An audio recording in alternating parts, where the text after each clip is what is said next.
I literally did this earlier, Derek, to start the last stream. Michael had to come in here and tell me I was on mute. I don't even know how I put it on mute. I must have just tapped. It taps if you tap the top. It puts you on mute. I'm a silly goose. How we doing tonight, Derek? Literally, both streams started with me on mute, and I don't need. I kind of whatever. It's been a long day. I had the dog with me.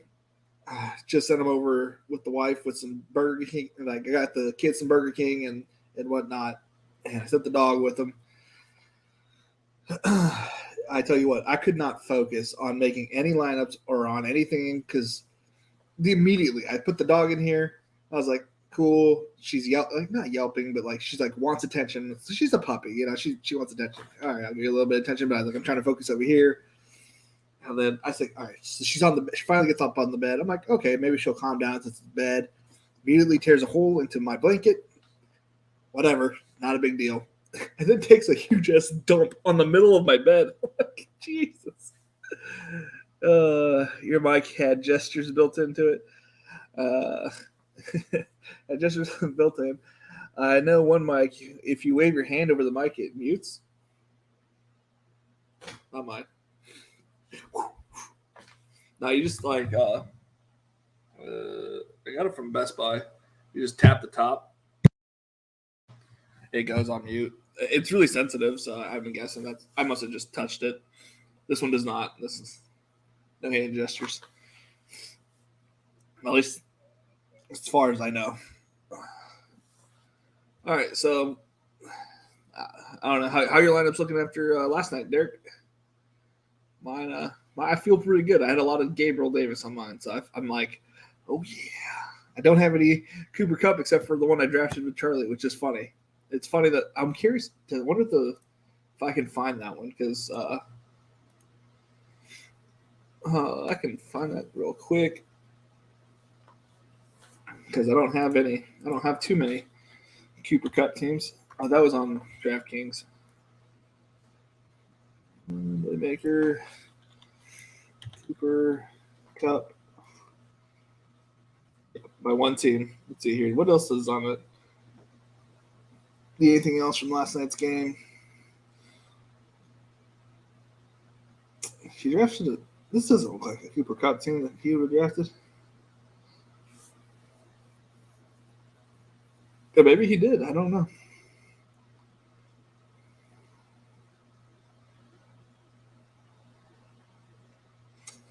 It says he got Dawson Knox, Mark Andrews, Kupp, Haskins, Raheem Mostert.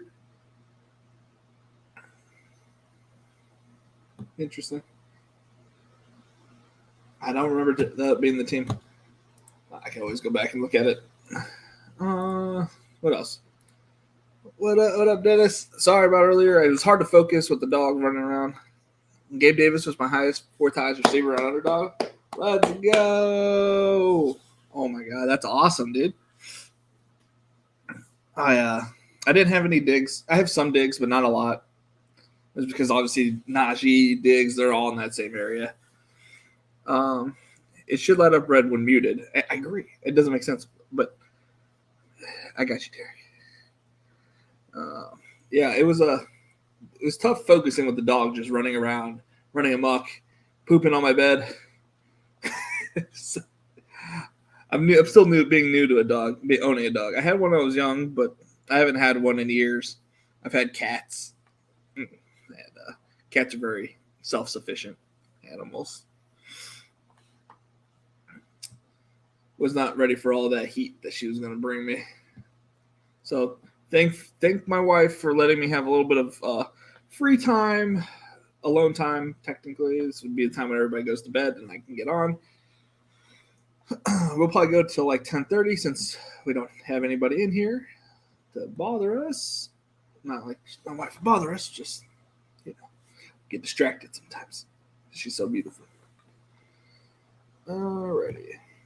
So let's just go ahead and run simulations and kind of get a gauge of what like every simulation says, so like of every solo game, and then maybe we'll hand build like some teams, and then Tomorrow, we're going to use Fantasy Cruncher and we're going to grind Fantasy Cruncher.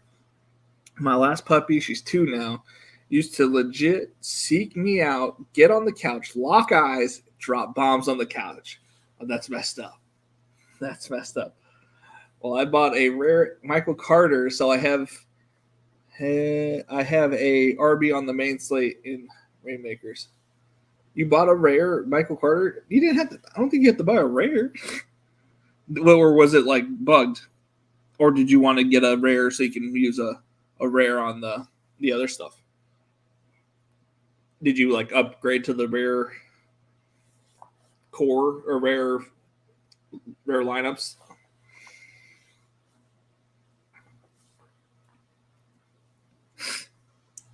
Because that'd be cool.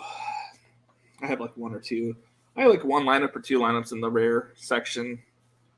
Not great lineups. What am I doing? I will share screen. Share screen.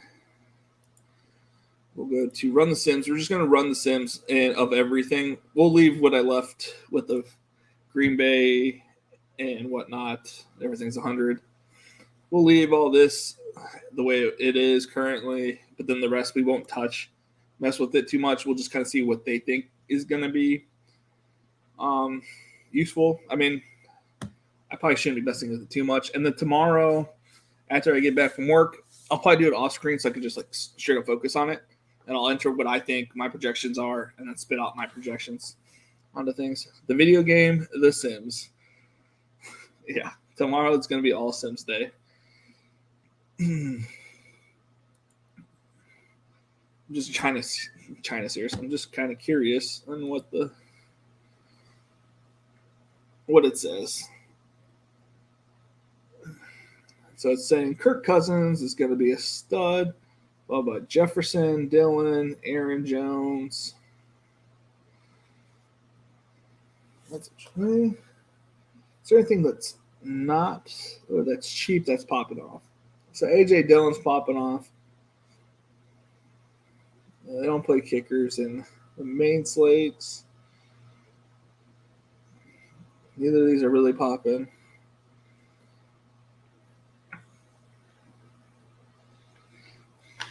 Thought I saw something move on my left and it totally got freaked out.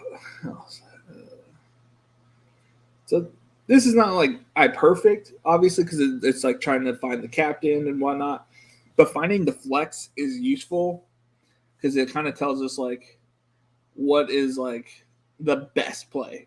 Because the flex is like what is the best play on the slate. Obviously, it's not calculating what the play is for the main slate, and I guess it's calculating too much of the. Shucks. I was kind of hoping this would be a little more useful. It's not. No, it's not. It's not as useful as I wanted it to be. Interesting. This is where you can enter. Hold up. No, you can't enter anything. Your projections. Okay. This is what my projections have based on what I messed with earlier. Interesting. Okay.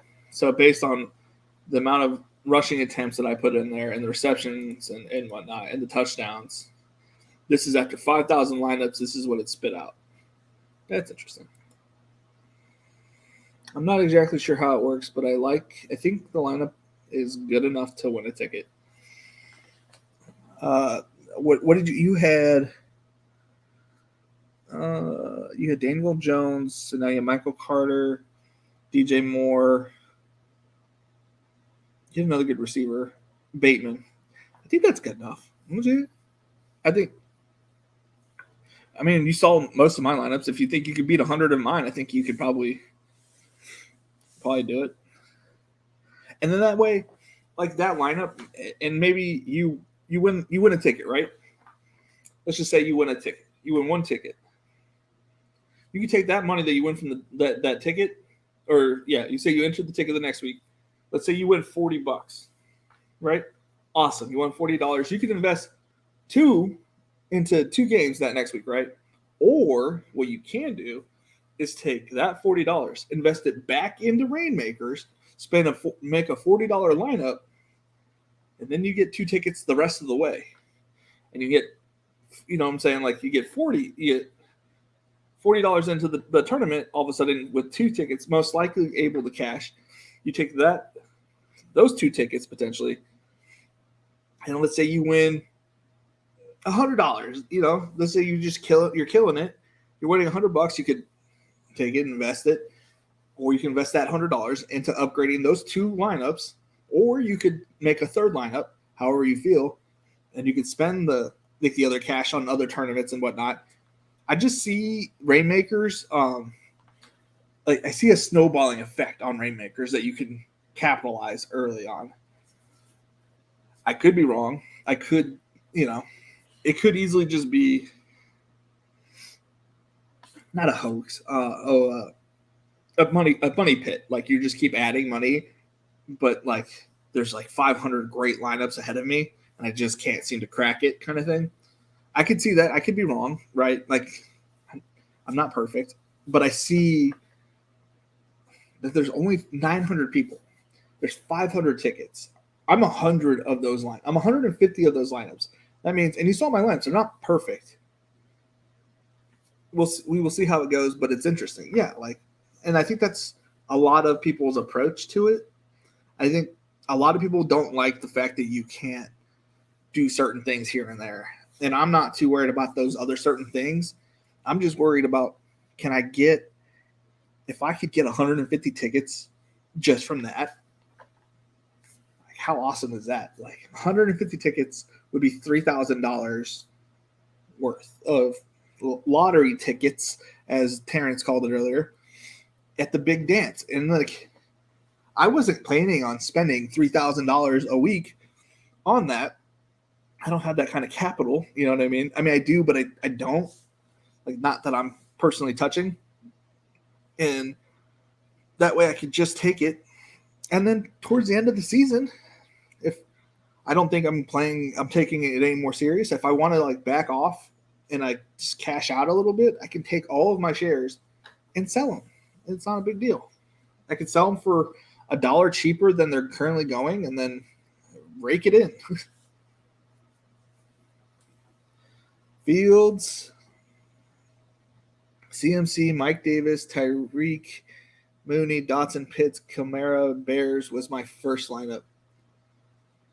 Oh, Fields for this one? Not for this one, but for the regular tournament? It's a combo. Mike Davis. I haven't played haven't made a Mike Davis team. I'm probably in the wrong there. The Bears are playing 49ers. I guess you don't need a comeback player. Instead of Dotson, would you play like a 49er there? Like a Jawan Jennings or a Danny Gray? Or do you like or are you considering Dotson like a slate breaker? Because then you could take Tyreek and put in Debo if you think the Bears and 49ers are in a shootout. Oh, but you're going Bears defense. Okay. That's fucking unique. A Bears smash. And it's because the defense is setting them up for like close touchdowns, and they get a couple pick sixes themselves and sacks. That's a unique story.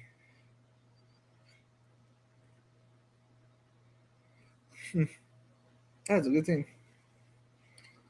I don't want to dupe you, so I won't. But I'm going to try it. We'll see how it goes. But it's interesting. Regular daily lineups, yeah. Ooh. Sometimes I lean over to my side, and then my back's like, yeah, you shouldn't be doing that. Sit up straight. I want that pillow back on my back. Oh, yeah. Oh, yeah. Don't you know?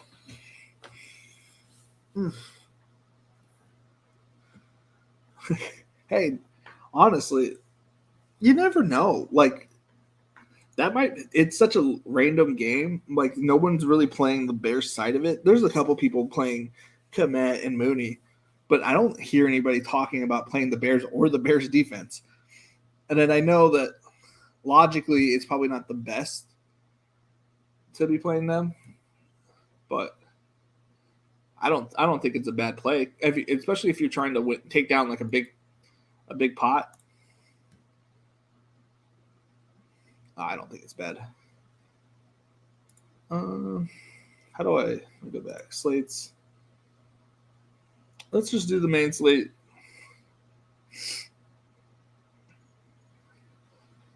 Can I affect all of the totals? Let's affect the totals. Okay.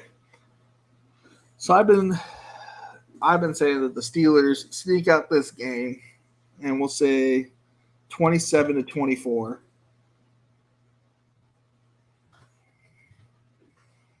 We'll leave the halves or whatever they have in there, and I'm curious to what it puts out here. All right, we're gonna go through every game, and okay, so now we're gonna go through every game, and we're gonna put our scores in here, what we think the scores might be, and then we'll run the sims and then see what that puts out.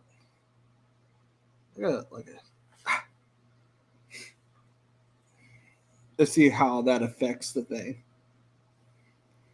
I forgot I popped the pimple on my cheek.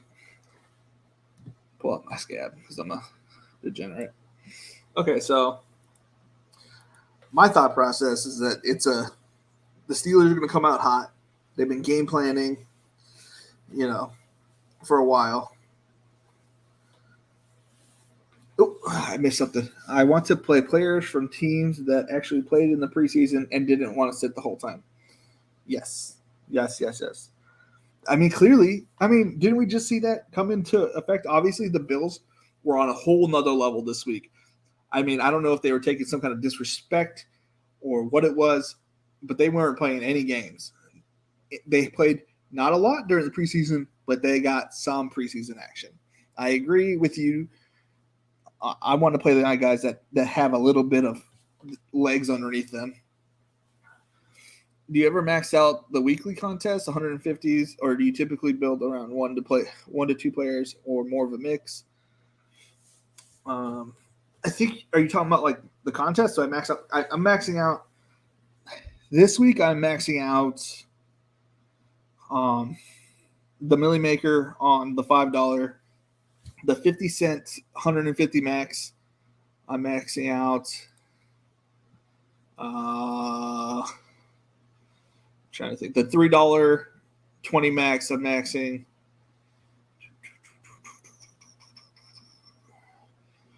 There was a $2 20 max I'm maxing. I have 13 entries into the $100 Millie Maker, the $1 20 max. I have about 25 entries into the 100K to first, 33 150 max. I got a $5 3 entry max. Sorry, this is not what you're talking about. There's a quarter jukebox that I maxed. $5 football millionaire. Then a bunch of ticket ones.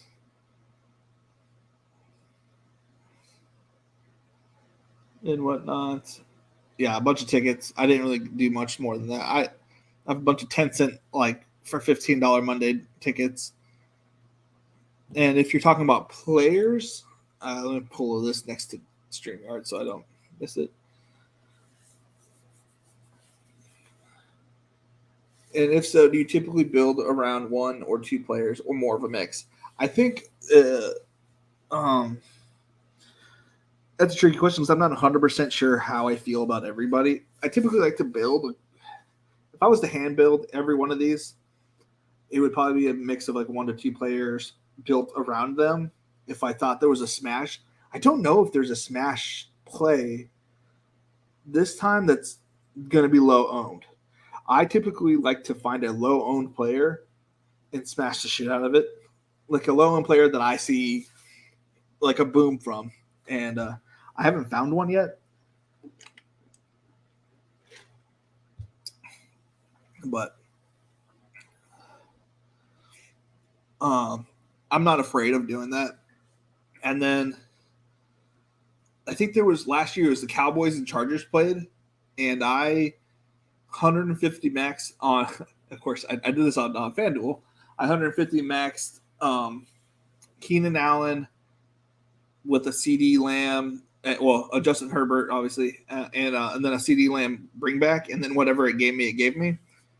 And that I broke even because I knew that was going to be a shootout, but I guess everybody else did, and they were highly owned, so it didn't really pay out for me. Cha cha, yo yo yo. How we doing today? Oh, that was a good crack. That was a good crack. So yeah, let's see here. So in that one, I think I like Dennis was saying. I like to have teams or players that actually played in the preseason. I feel like they're more sharp and ready to go.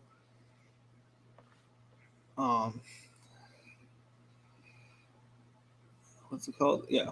I'm probably gonna have a bunch of Steelers defense. I think that's a sneaky play.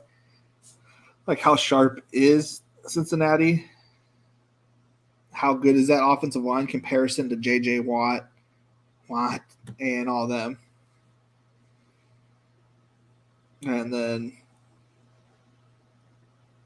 and obviously they can get torched. So it's like that's why I'm not playing a lot of Cincinnati Steelers defense. And then is Mitch Trubisky a former shell of himself? We don't know. I think it's a good game. I think the Steelers take a late lead, and then Joe Burrow gets sacked a few times. That's not like a stat I could change. So I'm not going to change too much of it. I'm just going to say that the Steelers take a close win, and that's about it.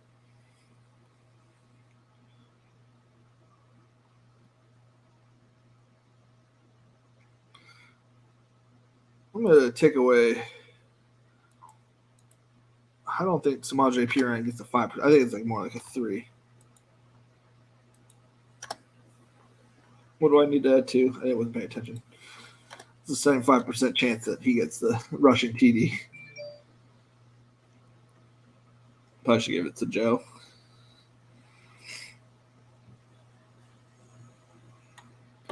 Shouldn't mess with it. Okay, on to the next game. San Francisco, Chicago. As much as I like your story that you told, I'm going to go with this game being a blowout. Again, I'm not poo-pooing on your idea of the Bears taking over.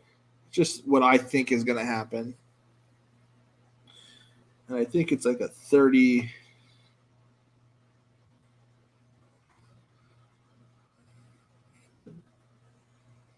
I think it's 30-10. 1 touchdown, 1 field goal. 3 touchdowns, 3 field goals. The 49ers just keep taking the ball away.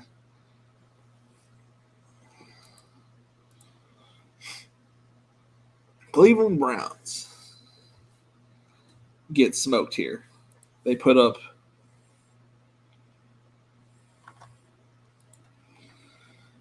13 points. Well, they put up 31 points, 4 touchdowns, and a field goal.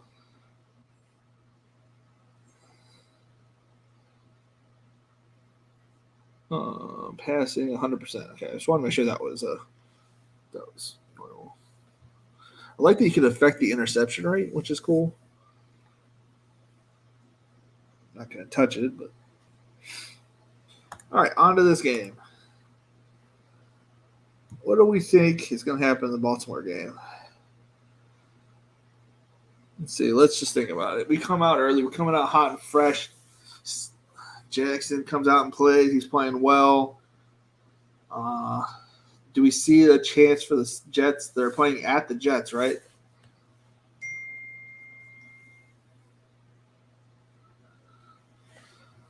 I don't know where it is. It is. I'll bring it by tomorrow.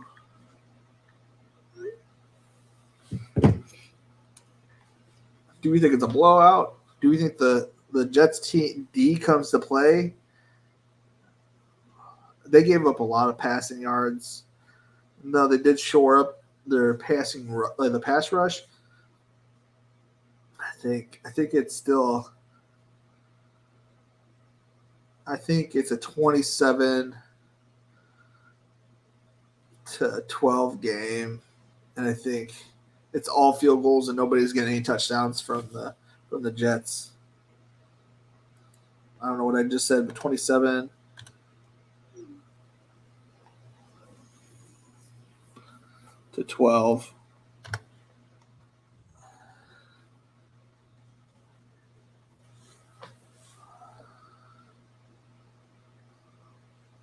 No, I agree. I agree that the Ravens smash. I just how much do they smash by? Is what we're going with right now. Uh,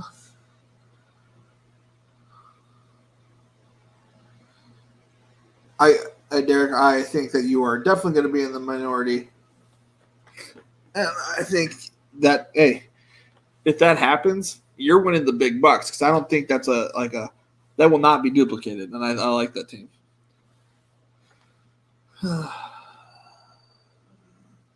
What up, Cha? I don't think the 49ers win myself. Just try to be on the minority. Yeah, just that. What stacks are you going? You guys liking the most? I don't know. I don't know yet. I haven't really figured it out. I've built a few teams. I keep going to the Steelers, uh, winning stacks with like a comeback from Chase. I mean, that's the one I keep building right now. I probably should be focused more on the afternoon games because that's where everybody thinks the points are going to come from. I do like the Chargers Raiders game. I think the best like wide receiver stack that you can have a comeback with is the Chargers and Raiders. I think I keep hearing it's under owned and whatnot, so I think it's like not going to be under owned by the time the game starts. I like Mooney and Fields with Ayuk as a comeback.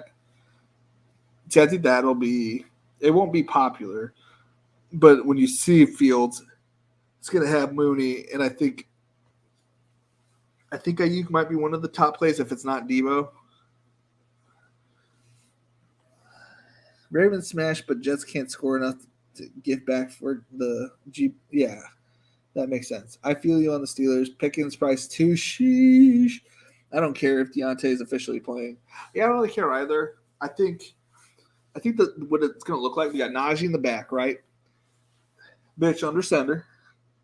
He's looking out to Deontay on his left. He's got Claypool close to his right, and he's got Pickens out on his right, his far right. He's looking.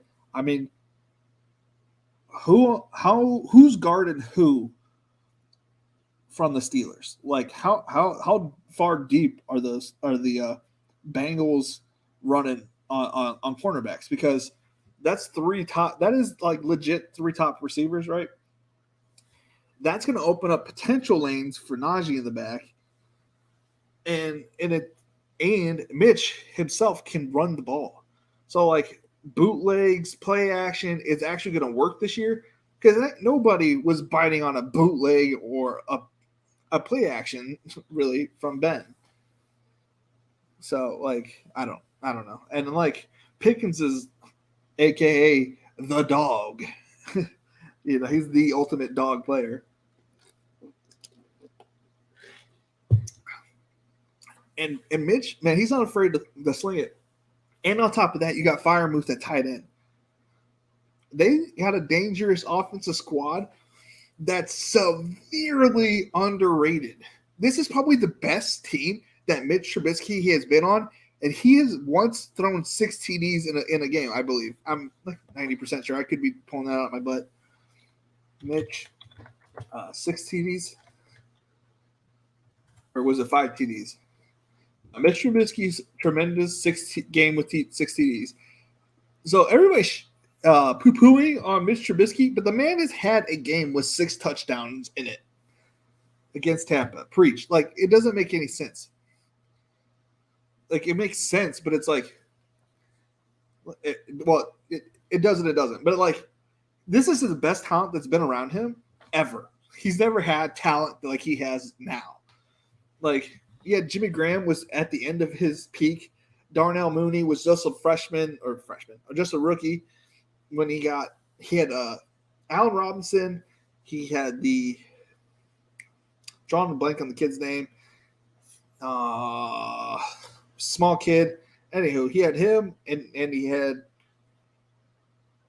a Mooney and the crap 10 end. So it's like he had talent, but it wasn't as good as this talent ever. He could easily Tariq Cohen, Taylor Gabriel. No, it was like a slot wide receiver. He ended up playing for the Texans, I think, and tore his ACL like not that long ago. I can't remember. Second stream of the day, sir. Yes, Blake. I got off. The dog was driving me nuts. I couldn't focus. I couldn't do anything. She took a big old poo-poo on the bed. So I was like, my wife, graciously, I love you, honey. If you are watching, I love you. I appreciate you so much for taking the dog with the children. So now I got full focus on chat and talking through games and my love for the Steelers, I guess. Allen Robinson looks slow. Not only did he look slow, he looks the exact same way as he did at the Bears. He made one catch in off season that had everybody buzzing. And in that clip of him catching that ball, he was out of bounds when he caught the ball. If anybody goes back in the scrimmage that he caught that ball, he caught it out of bounds. Everybody was hyped about an incomplete pass. It didn't make any sense to me. I don't know. And now this cat's going crazy. Oh, good Lord. Anthony Miller. Sean G nailed it on the head. Anthony Miller. Thank you, Anthony. Sean G. Appreciate it. Do you think Matt Stafford wishes A-Rob looked like Braxton Berrios? Yeah. Imagine if Braxton Berrios or Garrett Wilson or Elijah Moore was on the Rams. Dude would be ecstatic, but Allen Robinson looked bad. It could be, they didn't play any preseason. It's just one game. Kupp looked like he was ready to go, though. Everybody else not on the same page. Yeah. Josh Allen is a fucking beast. I wish I'd have gotten more of 20% of Josh Allen. I don't even know. Maybe I have more of him. That was just – let's see here. My DraftKings, how many – what's mine? Let's go to exposures, Felix. Exposure.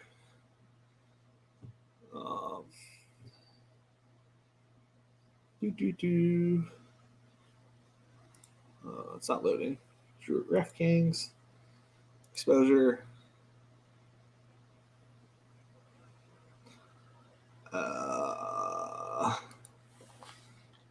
Josh? Nope, nothing topping up. All right, well.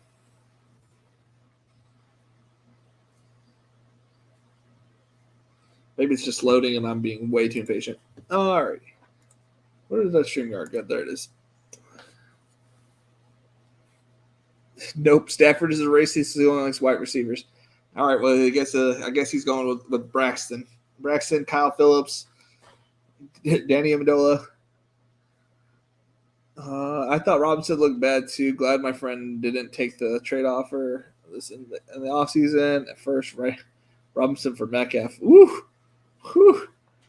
The money they spent on Robinson too will doom them. McVay has already traded enough draft picks away. I know, he's I don't know. I don't know what they saw in him. And then, so do you think that it was good for Van Jefferson? I was getting a lot of him late. I don't know if this team is going to be the team that everybody thinks that it is. If you guys noticed, they were down 20 points, and the first thing they did, one of the play calls, and I don't think this is a terrible thing to do, but they ran the ball. Now that's an indication. It's not an indication of everything, but I think a lot of people are forgetting that Sean McVay loves to run the football. A lot. Cam Akers went out, right? And then they kind of panicked and just realized they had such a shoehorn. They can practically toss these little screens to Kupp, and he'll take it as if he was a running back. I think they were just running the whole offense through Cup, which I still think they're going to do. Like, what it seems like. I think it's just the Cup and nothing else kind of thing. I don't think it's good for anybody else. I feel like he could be a number 2 if he comes back. I don't think so. I'm gonna be honest with you. I mean, he might be the number 2, but it's not like it's gonna matter because I think they're just pretty much hoping that OBJ comes back to them. Oh, Josh Allen was QB1 though. Like, yeah, he's QB1 for week 1, 100%. Some crazy 30% ownership when loved by so many. Yeah. This was legit. McVay wants to do nothing but run. He could have Cup, man, Megatron, but he would still run 60% of the time. Yeah. It's the same with that the Bengals coach. That guy likes to run at least first down almost every time. He's so predictable. That's why I think Mixon was kind of a smash early. Like, unless Mixon gets hurt, which is possible, but anybody can get hurt, right? Like I thought it was a smash, like to get Mixon where he was going. Running backs have got a lot of shamed because they got hurt the last few years. OBJ wants to play for the Bills after last night. I wouldn't be surprised. I'm having like phantom hearing of a dog barking. It is driving me nuts. There's no dogs in this house. There's like, I got cats and a bunny rabbit, but I'm hearing a dog bark in the back of my head. It's kind of aggravating. Let me pull up Facebook, make sure there's no comments going on over there. I feel bad if I never really know if people are commenting or whatnot on my Facebook.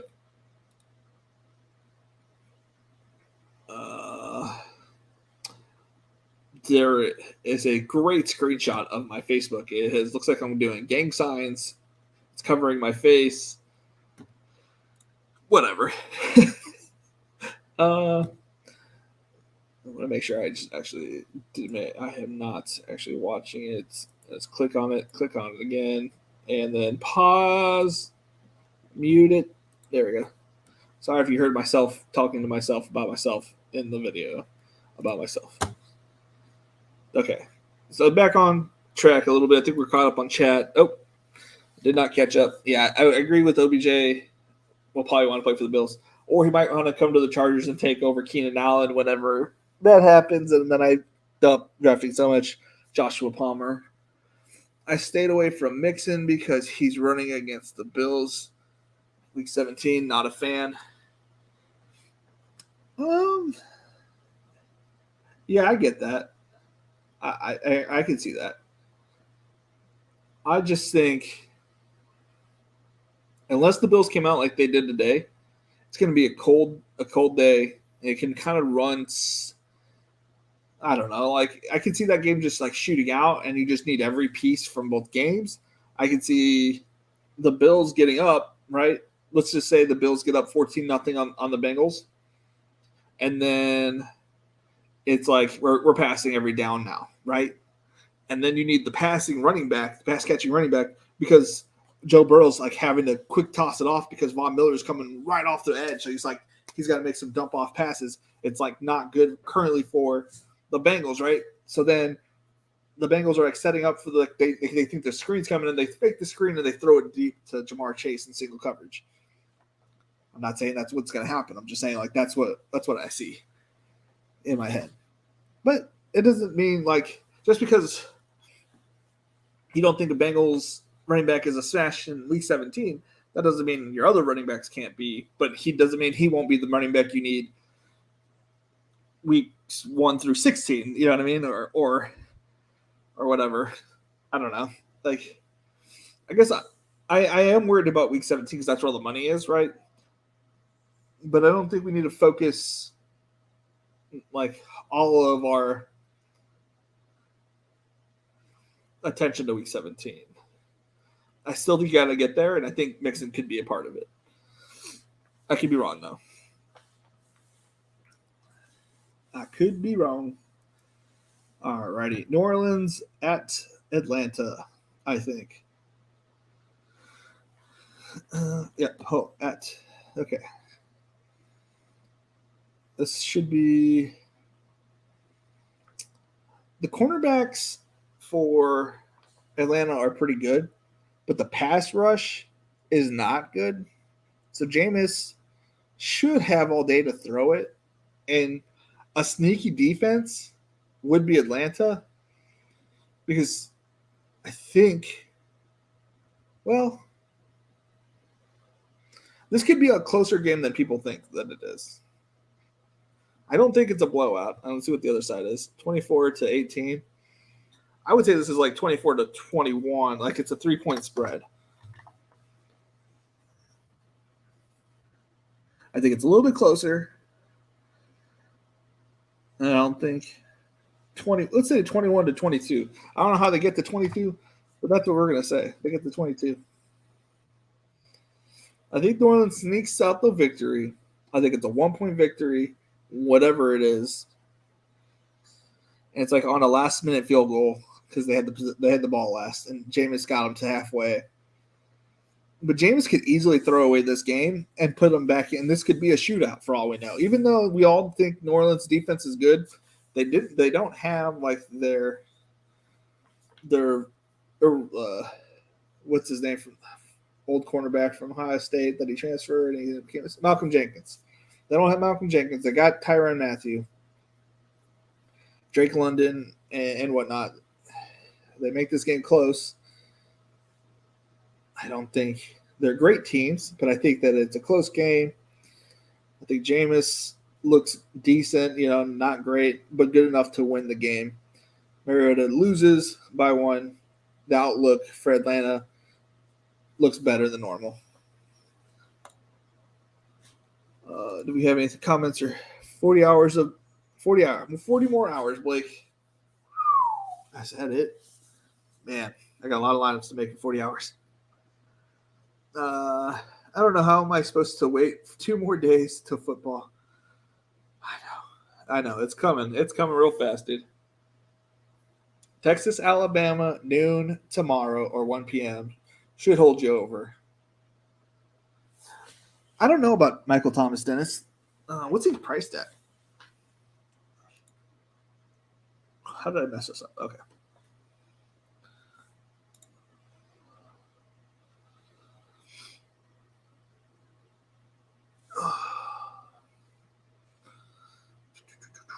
$5,700. He was limited at practice.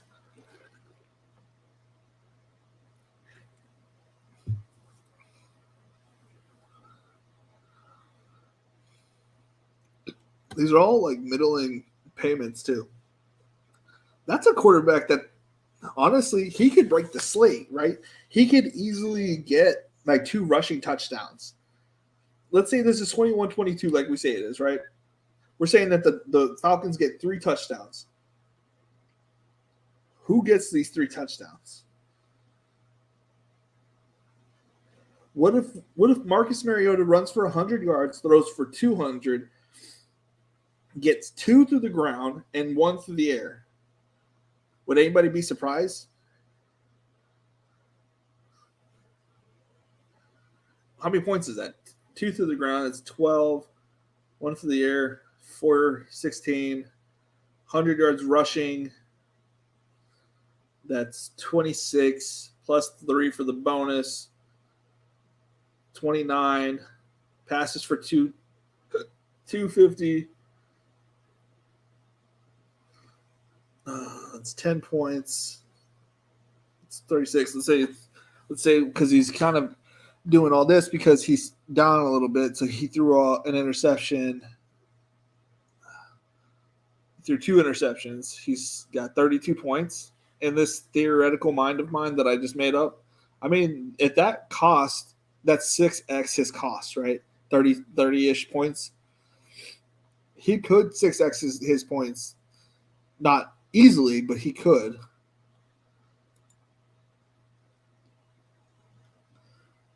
Oh, you guys got a little check. Hell no, according to EJ. Nah. I like that, dude. I need to learn how to make clips and whatnot, or is there a place I can go buy clips or whatnot? I don't want to steal anything, obviously. I don't want to get in trouble. I'm always relieved when fantasy football is over because I can get an extra day to do homework. Dude, Blake, you're going to be so happy when you don't have homework. It's such a relief in life. I hated homework. I never did well with me. It didn't do well with me in high school, elementary, college, and then I finally went to apparently a scam college in DeVry University, and they didn't have homework. Well, well, they had homework sometimes, and I just didn't do it. But I was never a homework kind of kid. I think homework does well for certain people and not well for some other people. I was some other people. Hell no. Wisconsin, Washington State at 3:30 tomorrow with Braylon Allen run all over the Cougars. Yeah, that's true. Does anyone know who the top rookies will be next year for the Dynasty? Jordan Addison will be their top receiver. Quarterbacks, Bryce Young, Bijan Robinson. Is he coming out? He plays for Texas. Wisconsin line needs to do better than last week. CJ Stroud should be decent, yeah. The way that Anthony Richardson looked, he just reminded me of how Cam Newton looked whenever he was coming out. Maybe I'm wrong. Tank Gidsby, that dude is a great runner. I like watching him run the ball. Kayshawn Booty from Louisville, or not Louisville, Louisiana. JSN, I don't know who JSN is, but I'm sure he's good. That running back, Deuce Vaughn from Kansas State, he's a really good running back. Bijan's from Texas. I hate school. I can't wait for it to be over. I did 10 years of college because I was not a great student, but I got my degree. I got 3 degrees. I absolutely hated school. Never went to college. As soon as high school was over, I was done. I wish I would have did that and done like trade school or something like that, like something where, it was, an actual skill instead of wasting $65,000, down the drain pretty much. JSN will go ahead of Addison. Okay. Jahmyr Gibbs. I watch college football, but my knowledge of who to draft in the rookie draft is bad. Yeah, I typically don't even look at it until the bowl games, and then I was like, well, if you weren't good enough to take your team to the bowl game, I typically don't want typically that player. I'm not saying that's a good strategy, but I don't know. It's just how I do it. Like, if you're good enough to get your team to the bowl games, and then you're decent in the bowl games, that's the kind of player that I want. But hey, we don't height shame over here. Every time I see that kid scoring touchdowns, man, he could be the next Darren Sproles. I'm okay with that. Oh, that's Jason. Yeah, dude, that dude's insane. Yeah, I was in and out. I thought Ohio State was just out of it. I'm like, okay, well, they just don't care. Blah blah blah. So I went. I don't know where I was, but I was in Austin, Texas. Because that was a game on that weekend. I was like, oh, they just don't care. We left the building, we left the barbecue place, and we got home, and then they made this huge comeback. He made this crazy catch, and I was like, wait, what is going on? I was so confused because they were they were getting their ass kicked. He's the only guy I know to drive at Derek. Okay. I know to drive. I play in the Debbie League, so I have to follow college more than I used to. I follow the Debbie YouTube or something like that. Like Debbie, I'll pull it up real quick. I won't pull it up, but I'll pull it on the side my YouTube, my subscriptions. I follow. Oh, this is not the right YouTube. Best Ball Nation. 181 subscribers. What? Debbie to Dynasty Football. Which I never heard of Debbie. Didn't know that was a term. I still don't really know what Debbie means. But Debbie to Dynasty Football, they put on YouTube, they put up great uh showed up. I should have waited longer. Blah blah blah. They put up like highlight videos. They play. This is kind of where I thought Tyler, like they put up a Tyler Beatty video describing like a lot of what they were talking about him, which is why I was like so high on Tyler Beatty before the draft. It was like I followed all these people. The reason why I think I'm going to crush it this year is because I think I did the right research on the on late round running backs. If Hassan Haskins gets any chance at the role of being number one running back, it's lights out, guys. It's lights out. I have so many shares of Hassan Haskins. I'm not saying I'm taking down the whole thing. I'm just saying I'm advancing a bunch of teams to the playoffs. Debbie is just developmental player. I had no idea. Thank you, Derek.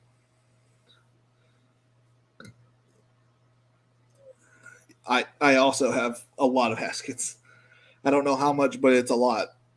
It's just like he has the perfect profile to be a number one running back. He didn't have that skill or he didn't have that opportunity at Michigan, but if he had the number one spot on the Titans, he could easily run away with it. So if he gets the opportunity, who he's playing against a not as good defense as they were last year in Dallas, week 17, he could easily be the guy you need. You know, he might have like 4 touchdowns going into the finals that week, you know, kind of thing. It's, you know, it's whatever, but it's like that's what I'm hoping for. I feel like they would want to run the same offense through him if Henry goes down. Yeah, I agree. And I don't believe like Tannehill can sustain. He's not Kurt Warner. He's not this. He's a good passing quarterback when he has a good running game. He's not a great passing quarterback when it's all on him. And then I mean he can't sustain that kind of like even option, even if it was on the table. Like his pass catchers are just not good enough. He can get the job done, but it's not like he's gonna raise the talent. He's not Tom Brady. You know what I mean? He's good, but he's not Tom Brady.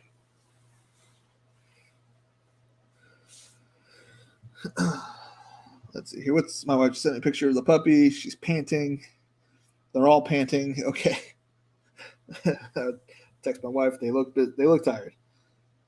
Oh, apparently I can speak to text. Tap and hold and send audio. They all look tired. Nope. They all look tired. Nope. I don't know how to do this. Stop. How do I stop? They all look tired. Watch a boomer text. Good place to follow for dynasty and draft prospects is Chad Parsons on UTH. It's good to know. UTH. It's good to know. Yeah, I'm just like YouTube, like the guy that prospects, and I just watch their highlights, and then I'll type in on YouTube. I was like, every touch done by blah blah blah blah, you know, and then I'll watch every touch by that player, which is why I was low on Pickens because, I mean, I was definitely low on Traylon Burks because of it, but Pickens like was not impressive in the route running category. And then watching him in the pros so far, he's made leaps and bounds since they showed all of his targets and whatnot. Yeah, I think I was low on Gabe Davis in the early part of the season because I was high on Hollywood. And then I made that switch. I'm like, what am I doing? Like, Gabe Davis is going to be like just straight smash. And I ended up getting a lot of Gabe Davis on the back half of my drafts. Okay, so on Best Ball Mania 3, let's see here. Gabe. I have 35% on Best Ball Mania 3. And then I drafted Blaine Gabbert one time, apparently. Or no, maybe Gabbert just pops up. Okay, that's probably it because it says 0%. I don't think I drafted Gabbert. Um, I have 47% Gabriel Davis on DraftKings with an average ADP of 40, which is not great, but like 47%, that means like 70 teams. 70 of my teams have Gabriel Davis, so I'll take it.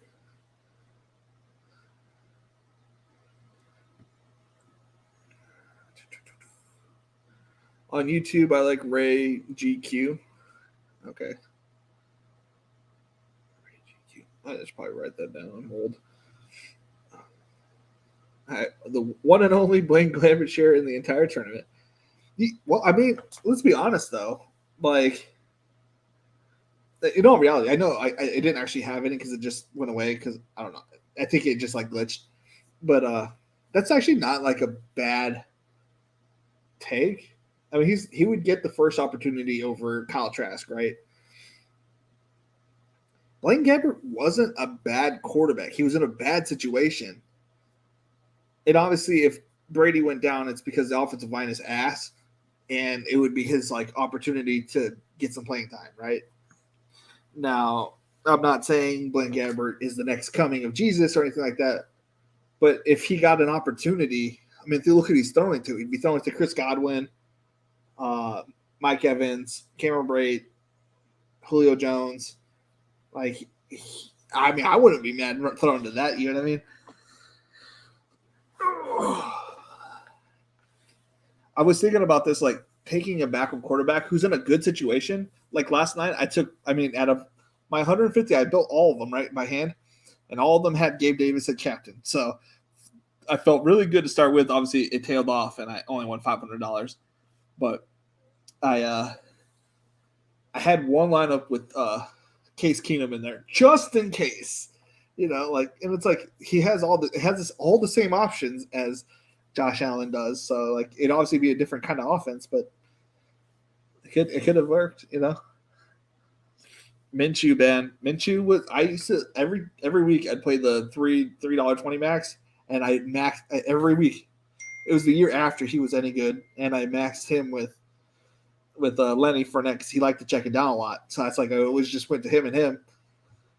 I didn't win any money with that being my guy, but I took that chance because I knew how accurate Minshew is. He doesn't have like the greatest arm, but he has a very accurate arm. He can put it on a dime. Absolutely love Allen. Guy's a stud. I agree. I've seen like a couple of things. I haven't seen too much of them. Trevion Henderson as RB1 in 2024. That's interesting. I don't know who that is, to be honest with you. Brady doesn't miss games. He's the complete opposite of Jimmy G. Yeah, I know he tore his ACL, but never missed a game because he was sore. Yeah, I'm not saying because he's going to miss because he's sore. I'm just saying, like, I mean, he could his ass could easily get hurt again, They're all in their kennels because I'm putting Addy down. They got wild again. Okay. Minshew is second all time in TD interception ratio. Guy's a stud. Yeah, I agree. It's kind of crazy that he doesn't have a starting job when all these jobs were out here for him. Like, imagine Minshew playing with the Browns right now. Like, even I would have like more Bell, and I would have had more Brown stacks had Minshew had like the amount of trade value that they could get for Minshew. Like, they could get another first round probably because the Browns are stupid.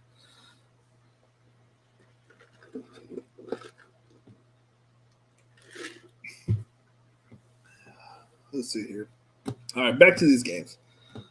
So we got that one down. I think the Saints steal it by a point. Indianapolis Colts versus the Houston Texans. Texans steal the game, baby. They're in Houston. Matt Ryan, slow starter. He's old. Even though they look good, something about like the Houston offense got similar vibes to when they got Arian Foster. They're feeling good. It's the beginning of the season. Everybody's healthy. I think they win it, and I think they just have an off game. They have 20 points. Yeah, they put up 28 points.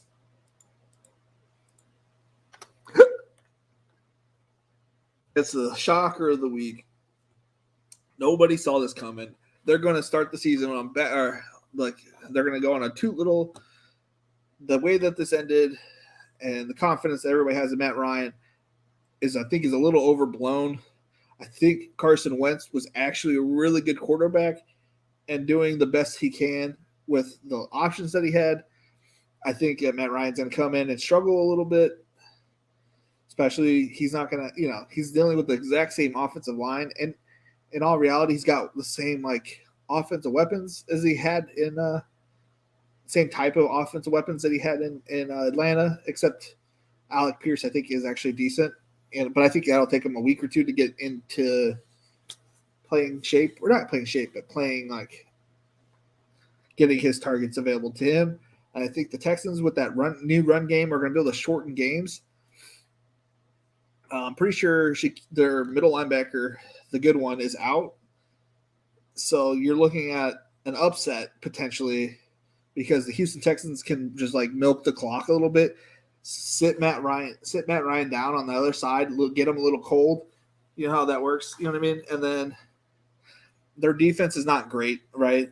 But if you get one take, if Lovey can get one takeaway, that's all you need. That's all you need. So a 28-20 game. 2 touchdowns and 2 field goals for the Indianapolis Colts. Jacksonville Jaguars versus the Washington Commanders. Now, what's his name's not back yet? I think this is a higher pace game. I think it's 33 because I think both defenses are not the best defenses, and I think it's a high scoring game. We're going to go 33-30. Commanders steal one, but Trevor Lawrence looks really good, and it ends up being a shootout between the best two quarterbacks in this past, not best two quarterbacks, but they both look good and they don't look sloppy. They both gotten plenty of play. They both come out firing. I mean, I think Trevor's played every game. I feel like maybe he didn't play the first one, but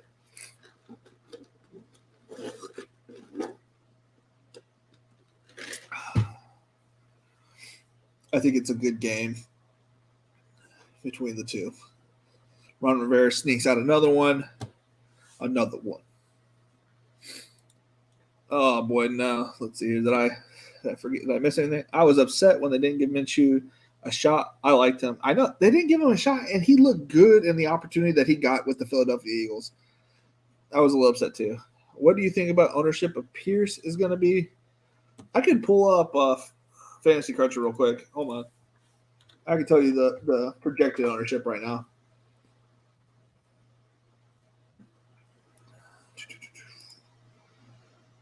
DraftKings.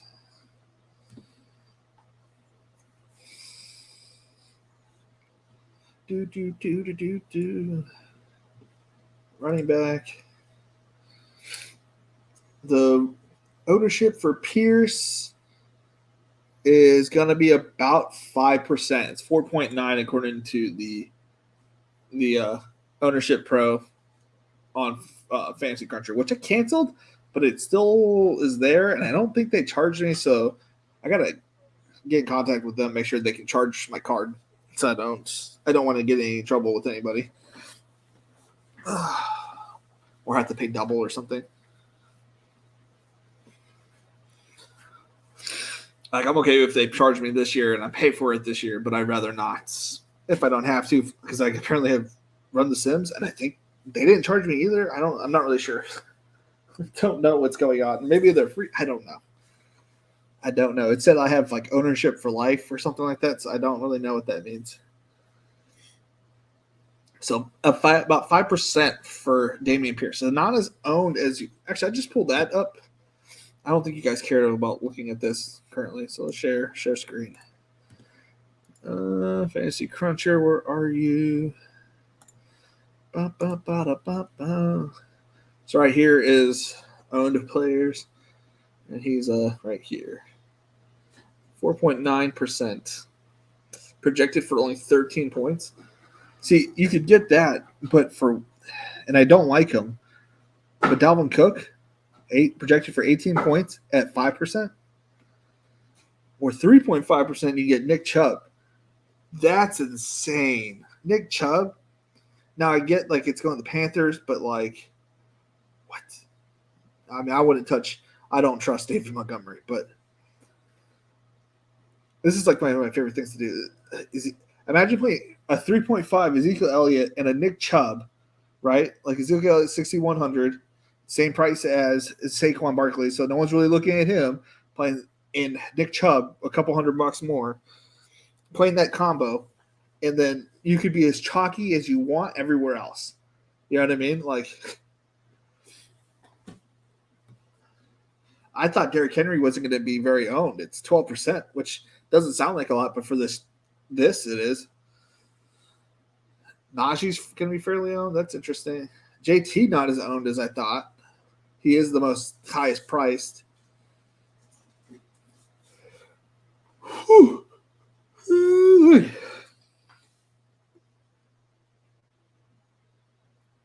Is anybody else projected for a lot? That's down here. Then, the person, 1%, J.K. Dobbins, yeah. Dalvin Cook, 5% owned with Ezekiel Elliott. 8% Austin Eckler. It's not bad.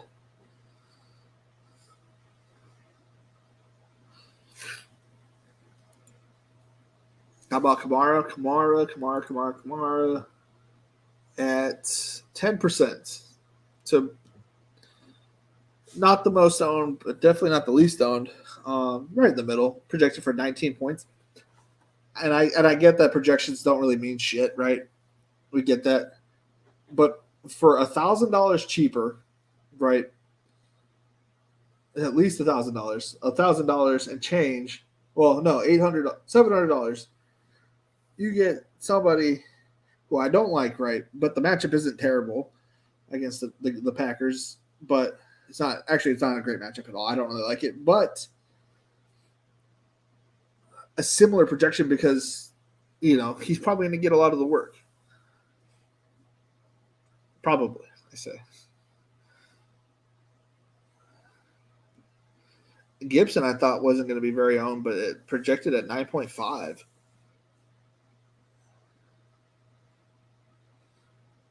Very interesting. Ugh. I would have thought Tony Pollard would have been low. I guess that makes sense. 4,800 though. For 4,800, he only needs to. He has. He's projected for 13.35, but if he could score more than that easily, in my opinion.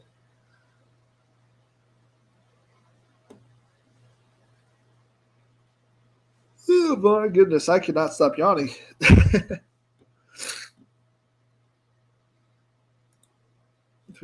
going to look more at the ownerships. CD's projected to be the most owned receiver.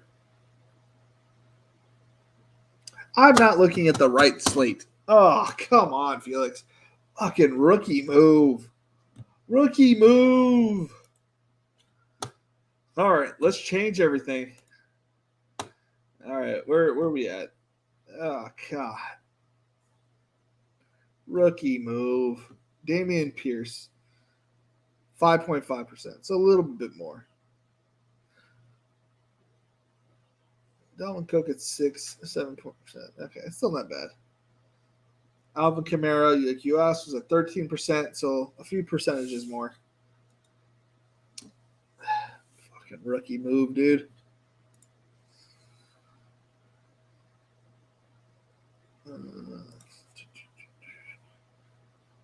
Handbuilding FU. Okay, so make sure that's still good. Okay. Oh, I just realized that this looks like complete ASS. Can we zoom in again? How does this look? Does that look better? That looks better. How am I out of soda? So refreshing. That seems low, but I get it. I have too much money on the Colts for them to pull a week 1 Jags repeat. Sorry, Blake, I just read it. I'm sorry if it took too long to read it. I wouldn't be surprised. You know what I mean? What's the difference between the Jags and the Colts? And they're playing on the road, just like they were that week. I mean, I guess you have Matt Ryan, right? Like, he's supposedly better, but I'm on the boat that Carson Wentz wasn't the issue. That Jonathan Taylor got tired, and he's obviously coming in with fresh legs this year. But there's like other things, and it's like, what if they're trying to put too much on Matt Ryan? You know, what if he's not ready for it? What if the absence of Jake Doyle is not like ready for? What if the Texans got better? What if the Texans are trying to found that formula that they want to use? There's just so many things that could go wrong for the Colts. Like, what if they don't have like perfect symmetry? I'm loving Henry this week. Yeah, man. Apparently, so is everybody else. I thought he was going to be way less owned, but he's up there. So is Najee. I didn't think they were going to be that owned. I didn't think it was going to be that flat. I mean, I kind of figured CMC would be, only because like he's going to blow up this week, right? And then he's going to have like a torn ACL, or a torn pectoral, or something stupid, like in a couple weeks. It's always a smash to play CMC other player here. I don't think it's ever wrong to play CMC. I do think it's a little crazy at 22%. But if he's the guy, then get the guy. I mean, if you pair him up with the Dameon Pierce, right? How often is that combo going to be there? A 6% and a 20% means the rest of your lineup will probably not be the same as other lineups.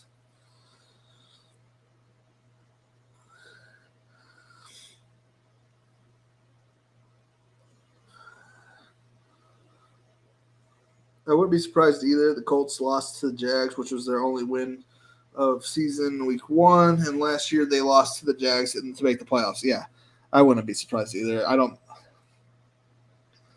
There's just something about the Colts that I just don't trust, I guess. It might be Matt Ryan, or it might be the coach. There's something with with the Browns coach, Stefanski, I think his name is, and then Frank Wright. I don't know. There's just something about them. They're good coaches, but I feel like they think they're always right. I think they're both in for a rude awakening, those two teams. Personally, I think they think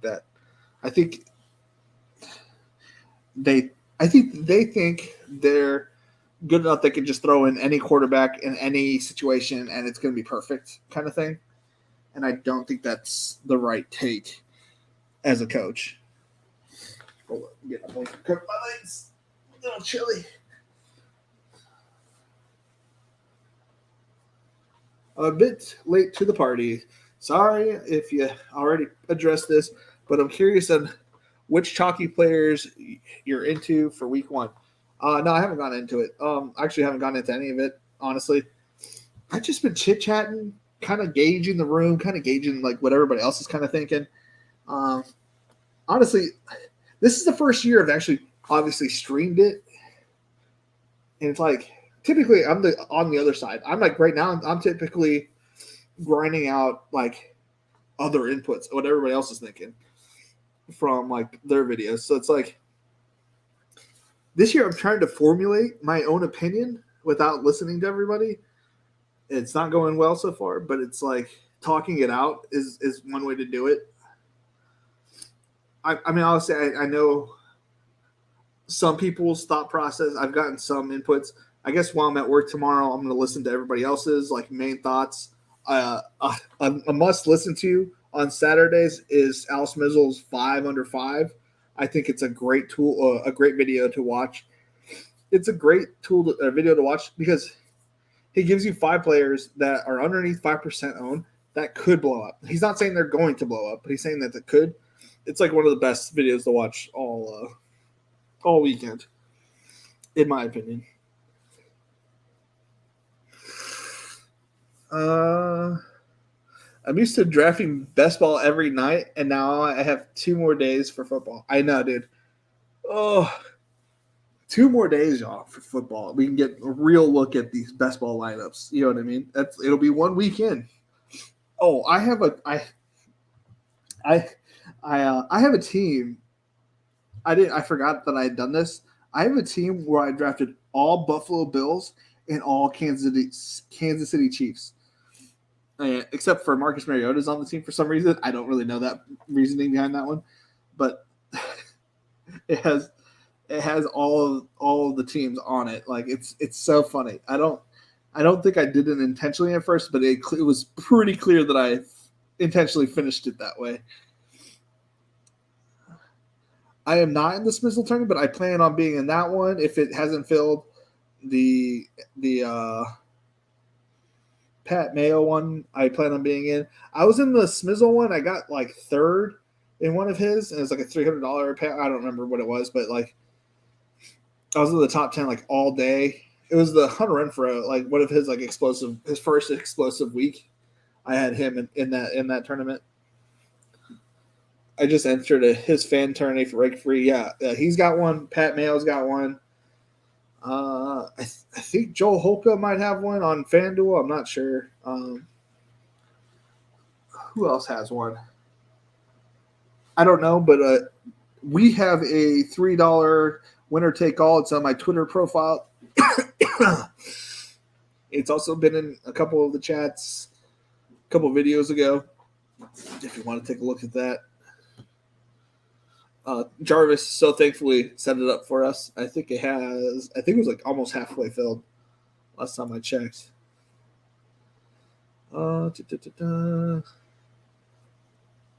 Let's see here. It has 3, 5, 7 of 20. We have 7 of 20 in that price pool. I think he said something he could resize it. So, I mean, I know that $54 is not the biggest amount of money, but hey, if you think you got an edge over us, please enter the thing. Take your chance at winning $54 for $3. Like you're gonna have a 1 in 20 chance or whatever it is. It's not rake free because I guess they take some of the money, but it is. I mean, kind of. One person's taking all the money. I'm curious about wide receiver rostership this week. I got a few guys I really like, especially Exhibit A, Elijah Moore. I agree. think he's a great comeback player for the Ravens. I just hope that they don't get smashed too badly, that they don't play him, or that he has time to throw the football. Elijah Moore is already less than 10% owned. He is 6%. That's not bad. Josh Palmer, who I love season long, should not be in the same ballpark. He's projected for 2 points less, right? Or 2 points more than Josh Palmer. When in all reality, it should be he's projected for like 13, and he should be projected for like 7 or so, like 3 catches for 40 yards or something like that. Rondale Moore still has 3.5% ownership. That's because every sim was putting him into the sim.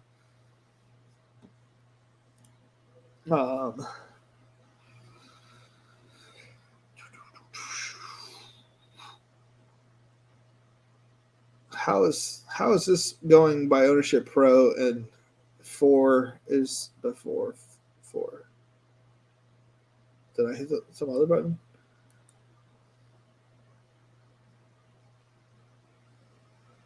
I am so confused. Does anybody else see this? I'm trying to figure this out. How does he have 6% in the 3% range? Oh, they got a problem. Alrighty. So the most owned receiver is Justin Jefferson.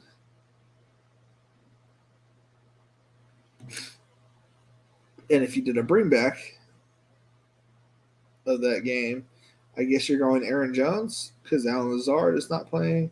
Randall Cobb is the number 1 option, I guess. Supposedly.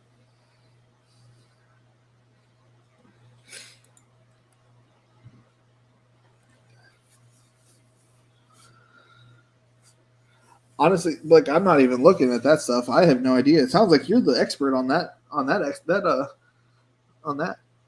I'm not putting any more money into any other tournaments. I might put some more on Rainmakers if I see an edge, but like, I'm not. In all honesty, after this week, I might put like $50 to $60 on Underdog, but I'm not investing too much on Underdog. One, they don't sponsor me, so I don't really need to, kind of thing. But I do think, like, if I want to play, I only play it for the over unders. But I might play 1 or 2 of those if the draft is good, or like the drafting's easy or something like that. What's Jalen Hurts ownership? I don't know if this is legal or not, if I'm just allowed to give out all this information. I have no idea. I haven't been told otherwise. 11.7%. Which is funny because right below him is Patrick Mahomes, right? Similar price, $900 you could save literally in the receiver section. And he's projected for more points than him. Just funny to me, like, to see projection of actual player, $100 cheaper, 7% owned, more projected than Jalen Hurts, less than him, less ownership than him though, and he's a little bit cheaper technically, and owned a little bit less. Something's wrong with their numbers with the 6 and the 4 area. Don't know what's going on here. 6% owned of Derek Carr. 4.8 Lamar Jackson. That's interesting. And he's projected for 73. Where is Daniel Jones? Because I feel like he was getting so much hype. I'm surprised it's only 3%. He was getting so much hype early on whenever... Oh, I'm not even on Daniel Jones. 3.7. There it is.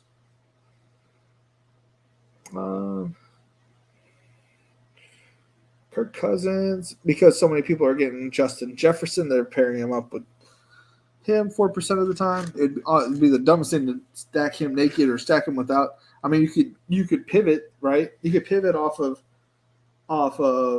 Kirk Cousins with Justin Jefferson stacks. You could pivot to having Kirk Cousins, Irv Smith, Thielen with a run back of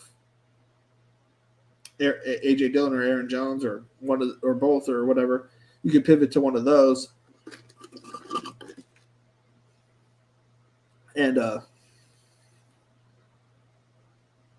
he could easily.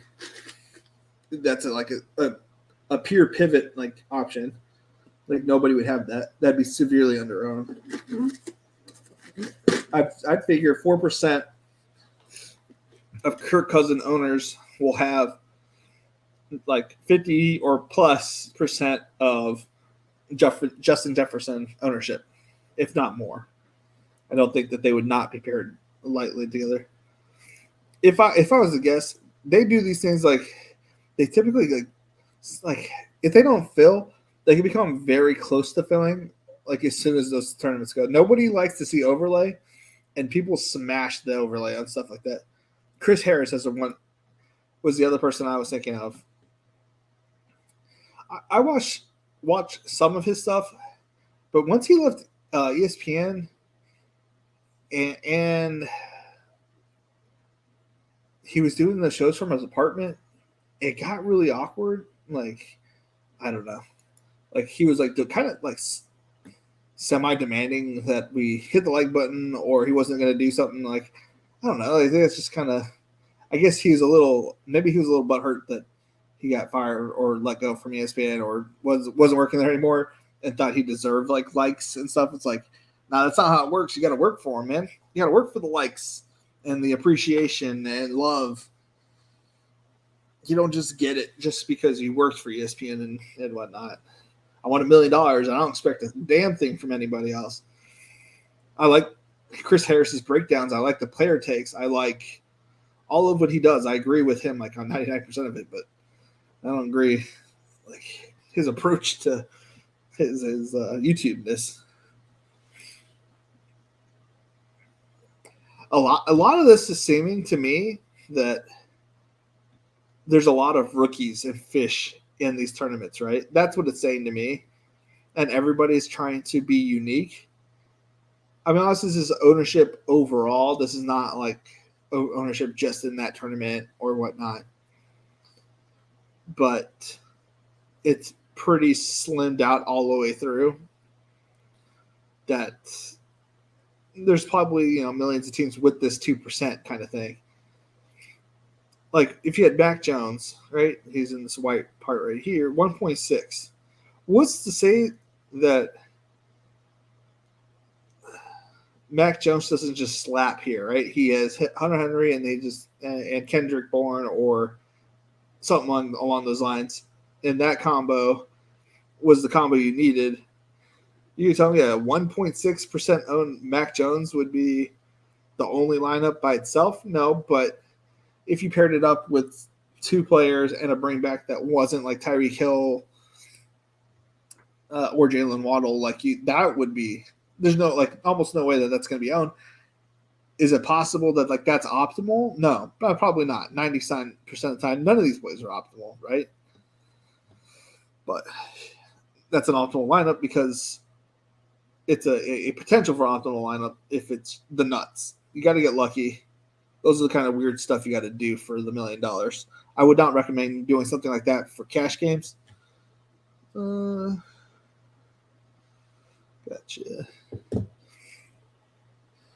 I've got a read I wanted to run by you. I've noticed that early season, especially week 1, NFL defenses are not as strong and prone to giving up a lot of air yardage. Okay.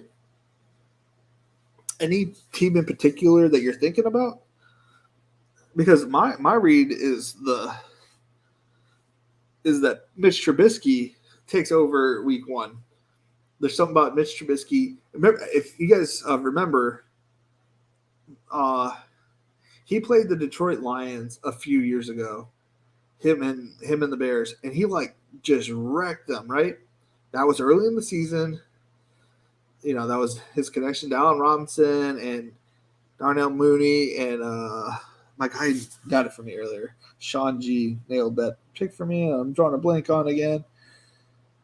Where you at, Sean G?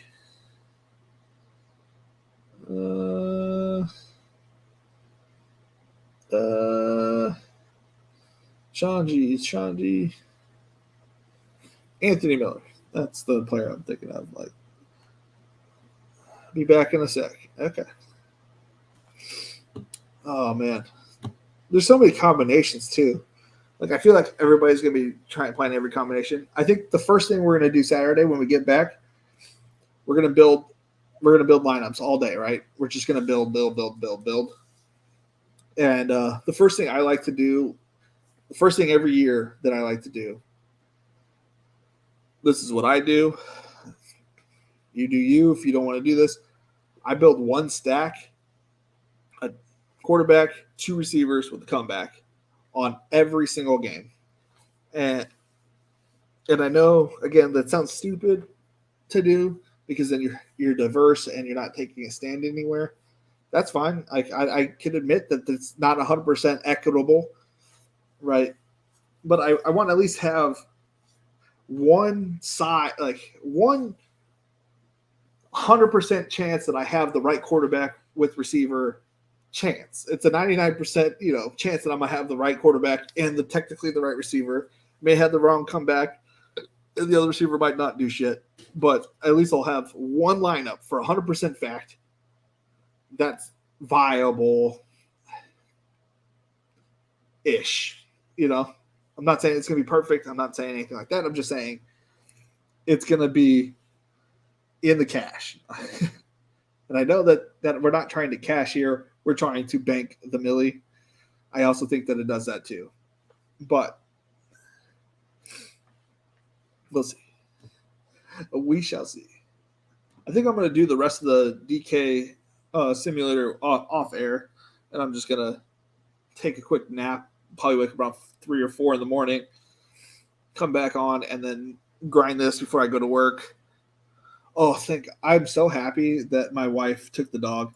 I can at least, like, when I wake up, come here, smash some lineups, focus, a little bit off air stuff, and then when I get home, have what should I eat?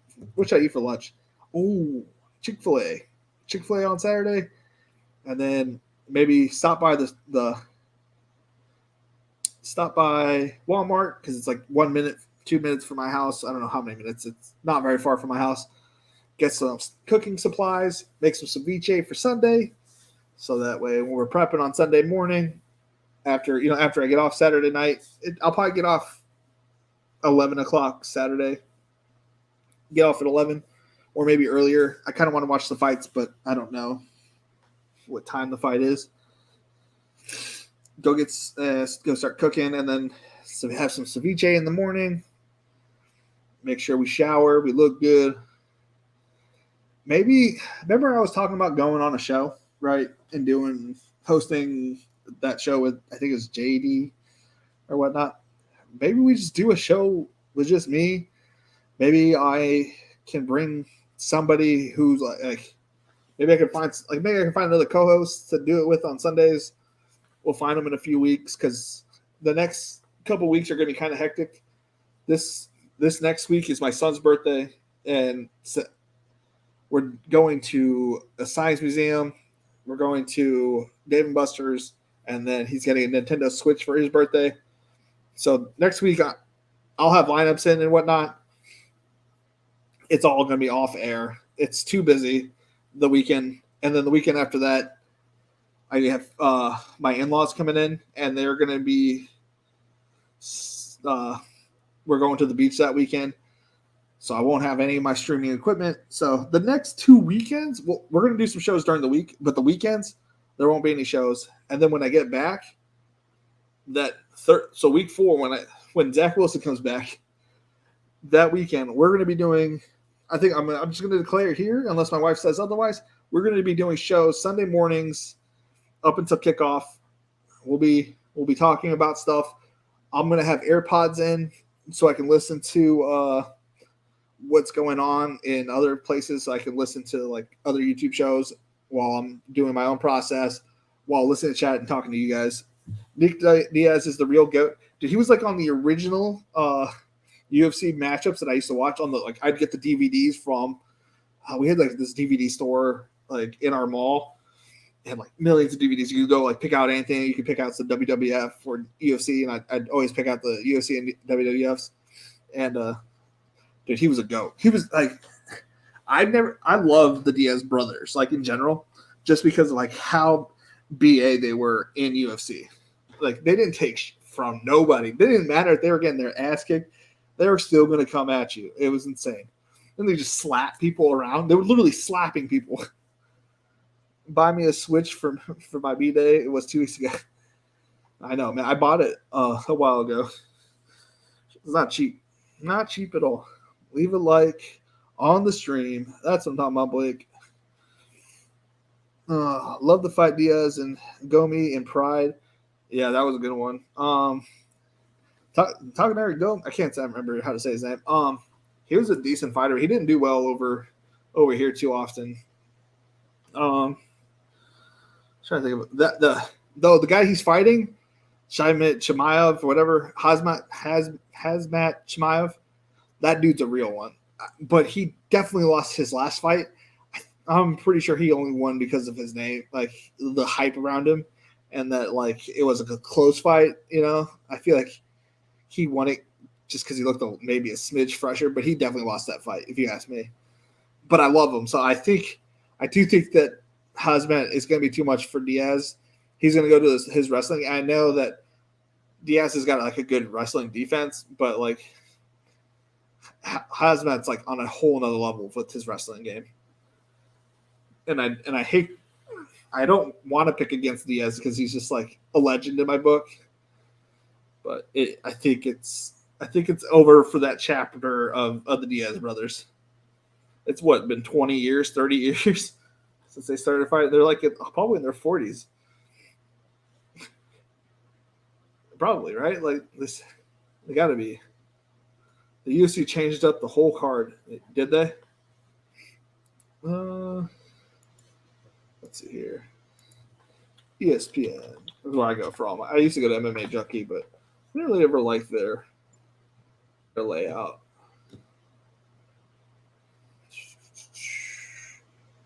Where's UFC? I'll just click MMA, I guess.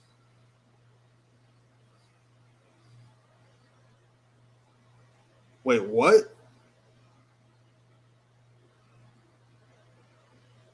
What?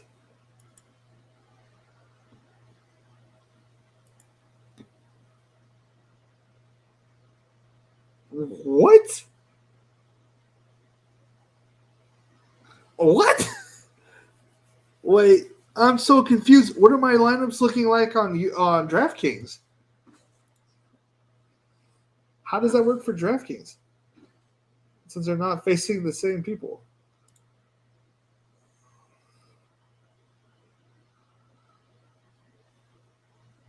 I am.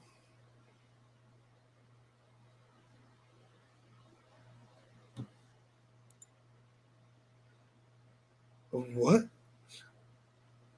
Oh my fucking gosh.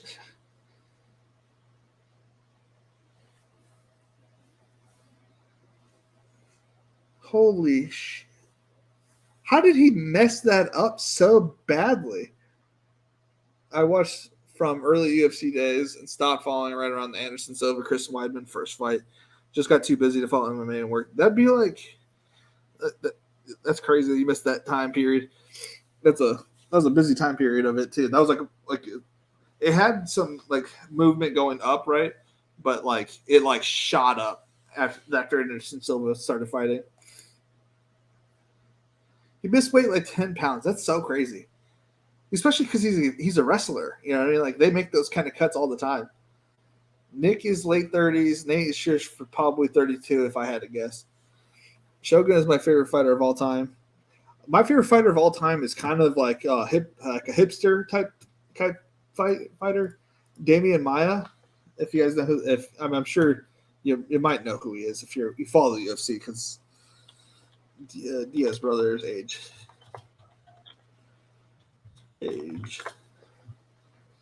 39 years old for Nick Diaz. Nate is age is 37. So 37 and 39 for the Diaz brothers age. Yeah, they've been around forever. Yeah, dude. I when he fought Anderson for the title, I was like, if he could just get him to the ground, he could submit Anderson Silva on the ground, but he couldn't get him there. Yeah. His stand-up wasn't terrible. Anderson was just too fast. for that fight. What's going on at tight end? Let's see here.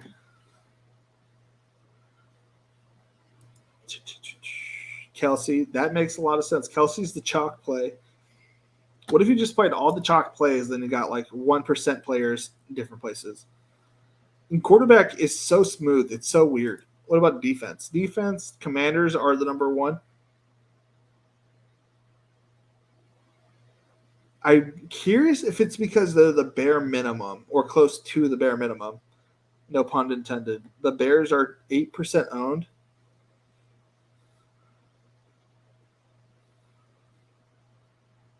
Ownership projections changing the slate will update the ownerships.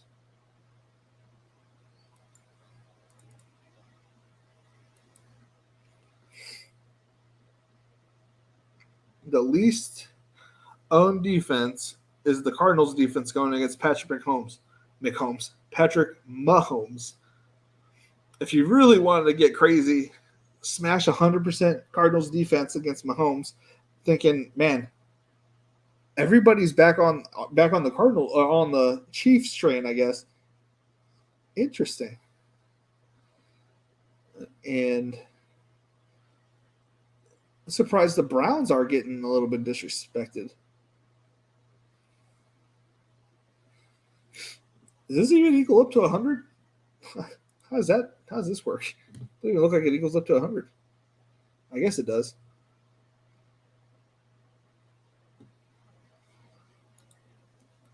So the highest projected team is only 1%, and it's Colts versus Houston.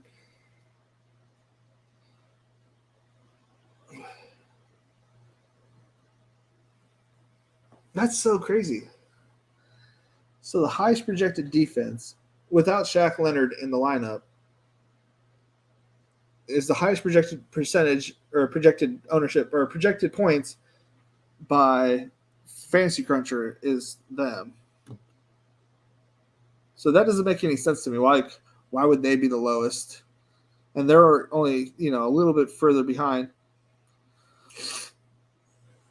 So how I like to play defenses is I like to see literally grab every defense that's underneath 5%, throw on some randomness. Like, I think playing the high owned defense is the absolutely dumbest thing that you could do.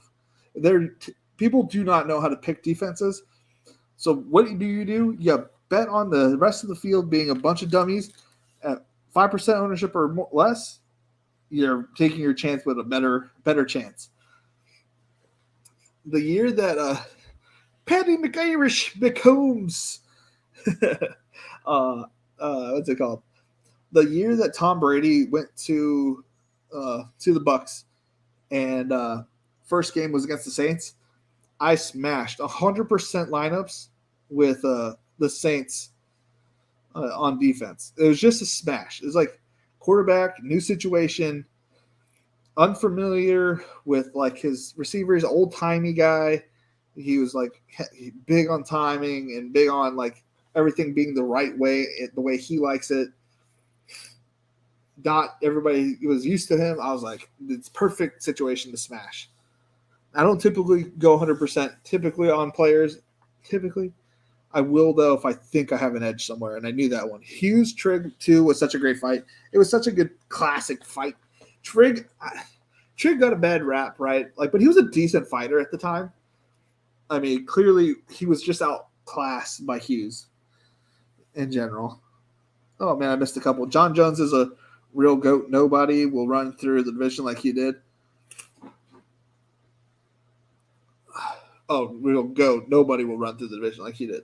I agree. I don't agree with the stuff he's doing outside this thing, but I don't think anybody can compete with what he did to everybody in that field. Like, there's no one ever going to do what John Jones did. And even if they did, they're not going to do it the way John Jones dominated everybody. I was so happy to see Kamaru Usman lose. I did not like seeing him succeed. He was so boring. The reason I like John Jones, nobody was as talented as him. I was always hoping that John Jones would fight Anderson Silva at their primes. You know what I mean? They were like so big at their primes. I was like, if they could fight each other, Fireworks. It would have been. That Cards Chiefs game is going to be wild. Well, the thing is, I'm not even worried about like it being high scoring. And if anything, high scoring leads to more sacks. And Patrick Mahomes gets sacked occasionally, or he throws like these crazy passes. He's throwing these crazy passes this year to players he's not used to throwing crazy passes to. So I just feel like I'm not saying that the Cardinals defense is any good because I don't think they're good, right? Like I legit don't think the Cardinals defense is like that great. I think they got some good pieces.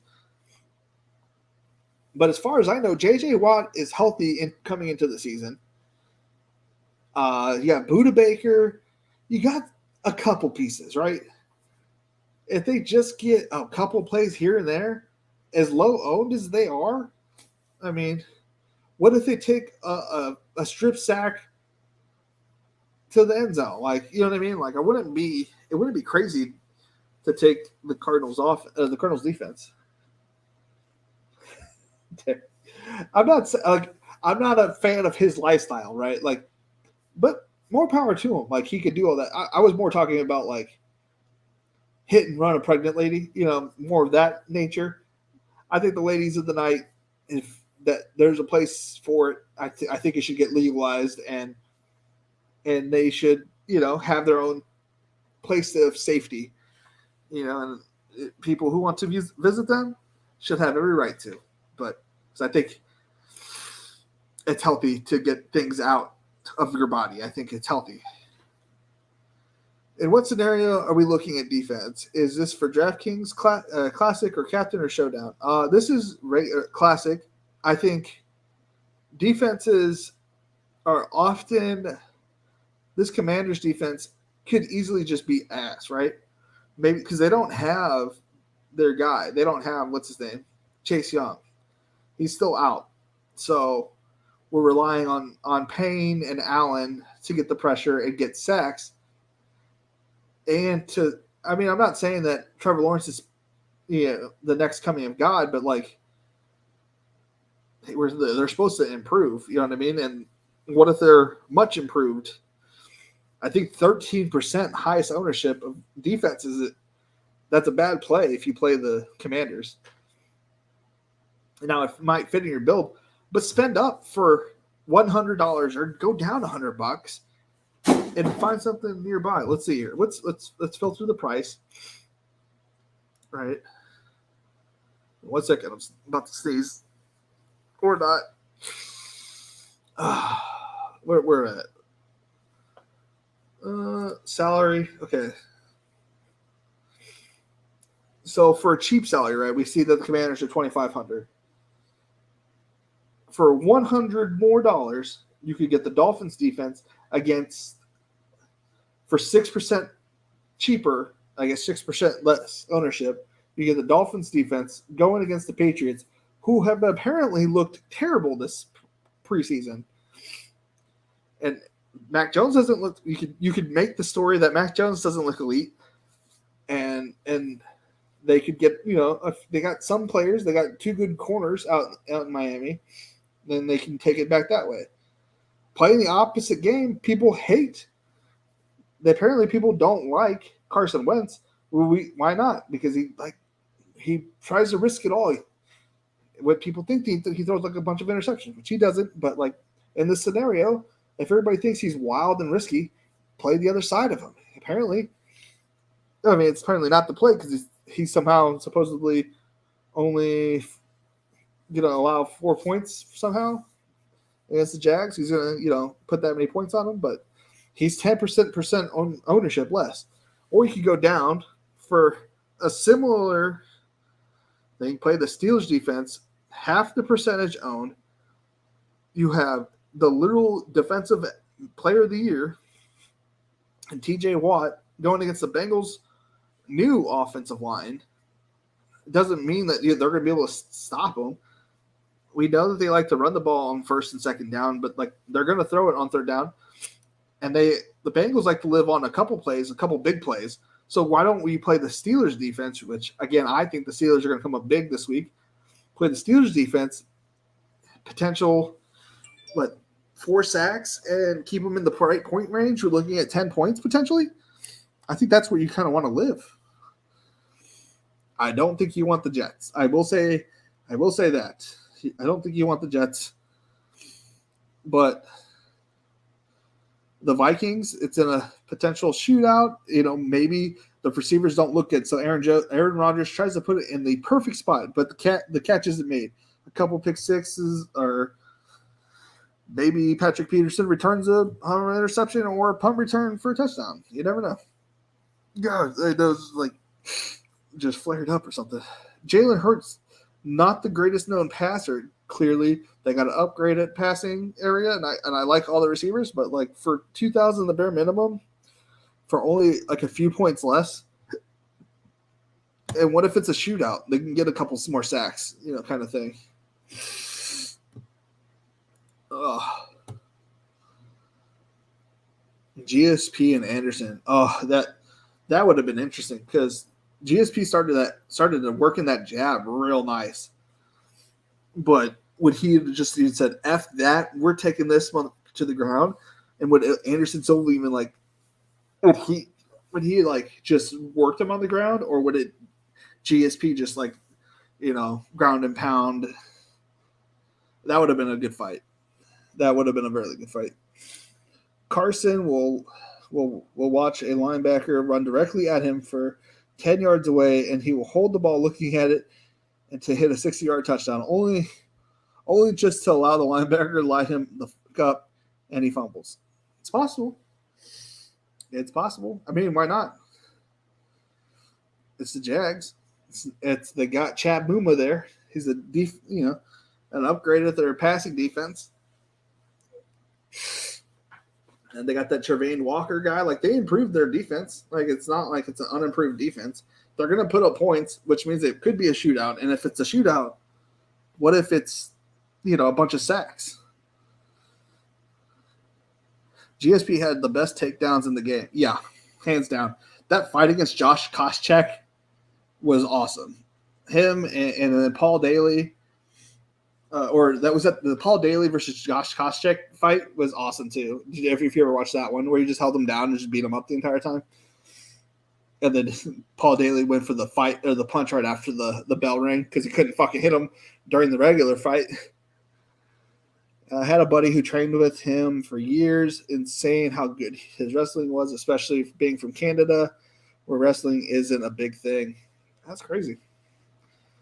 Yeah, wrestling's pretty big where I was. My buddy was at the same camp where the guy that was champ just got knocked out by one of the Paul brothers. He worked out with that guy. I can't remember. The champion wrestler. Fuck. He was wrestling near where Matt Hughes trained. I can't remember. Anyways, yes, Tyler Woodley. Thank you. Yeah, I had a guy who wrestled with Tyler Woodley. Apparently, he was an extreme, serious guy. Black Zillions, probably. I'm not 100% sure. I didn't go there. I don't know where he trained at or whatnot. I just know that there was a St. Louis gym that was pretty popular for those guys. Who else is Oh, my buddy boxed Kimbo Slice. Kimbo Slice boxing. Oh, what was his name? Okay. Who did he fight? He boxed somebody I knew in real life. Charles Edwards. Charles Hackman. Charles Hackman versus Kimbo Slice versus Charles Hackman. My buddy got fucked up. He fought in Miami. It was Kimbo Slice third pro fight, 2011. Oh, I don't want to copyright. Just the audio of it or whatever. Yeah, I mean, came out swinging. It's kind of crazy that I knew somebody that fought Kimbo Slice before he died. donated to a buddy's fight, and it won a year free at TriStar in Canada. I don't fight, so I gave it to my buddy. He ended up staying up for a TriStar for about 4 years. Okay. That's crazy. I have a couple fights out here in the real life. Let's see. Let me see if I can pull it up. I'll pull it up on stream if I can find it. Let's see here. Let's see here. Can I find my own fight? Well, your videos. I have a lot of bad videos on YouTube. Not a lot of good content.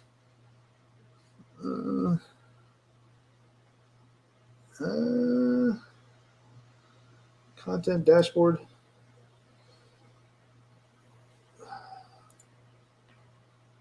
Let's see here. Or is it even on this one? It may not even be on this. Let's see here. Maybe it's on the other. I have so many YouTube accounts. Library your videos. Boop, boop, boop, boop. I used to think I was going to be a good fighter, kind of thing. Dashboard. Can I just go to my YouTube channel, please? Thank you. Oh, yeah. Paintball content, baby. Sorry for the random videos talk. I just kind of want to see if I can find it. It's so long ago. I thought it was going to be a pro boxer. Oh, here it is. Oh, yeah. All right, let me pull it up real quick. My amateur boxing hour. Oh, I got to delete all this other tabs. So it's underneath screen recording. Oh, yeah. We were drunk 20-year-olds, and we were having fun. But I fucked up my buddy. That's me over here. And that's a terrible quality. All right, he knocked him down. That's my buddy Ed. That's my buddy Joe. He said he wanted to box me. I said, okay. Boom. He got up again. So I said, okay. And I said, I'm sorry. And he got up. And my buddy Ed was like, you okay? He said, yeah. All right. He said, let's go. And I went a little crazy here. Oh, headshot. Just throwing bombs. Oh, shit. And then I broke his nose right there, and the light went out. Oh, good times. Did you set all your lineups for the Millie on Fantasy Crutcher? I did last year. I know. That wasn't even that long ago. That was 2010, 2009. It was not that long ago, which is kind of crazy to think about. Not that long ago, but it's a long time ago. Like, these are people's iPhone 3 or iPhone 3G or whatever it was called, 3GS phones. Like, the pixelation was terrible back then. Oh, I'll never watch that again. That was a bad day. My car got broken too that day. Oh, man. I had to call the cops when I was, like, underage drinking.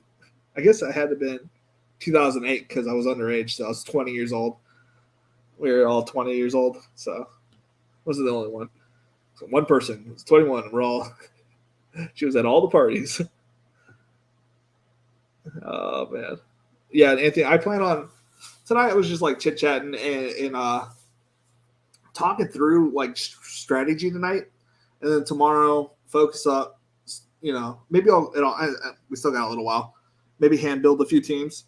And, should send it to your buddy you knocked out and say, I was thinking of you. Actually, he died. He had diabetes, and he didn't take care of himself a lot.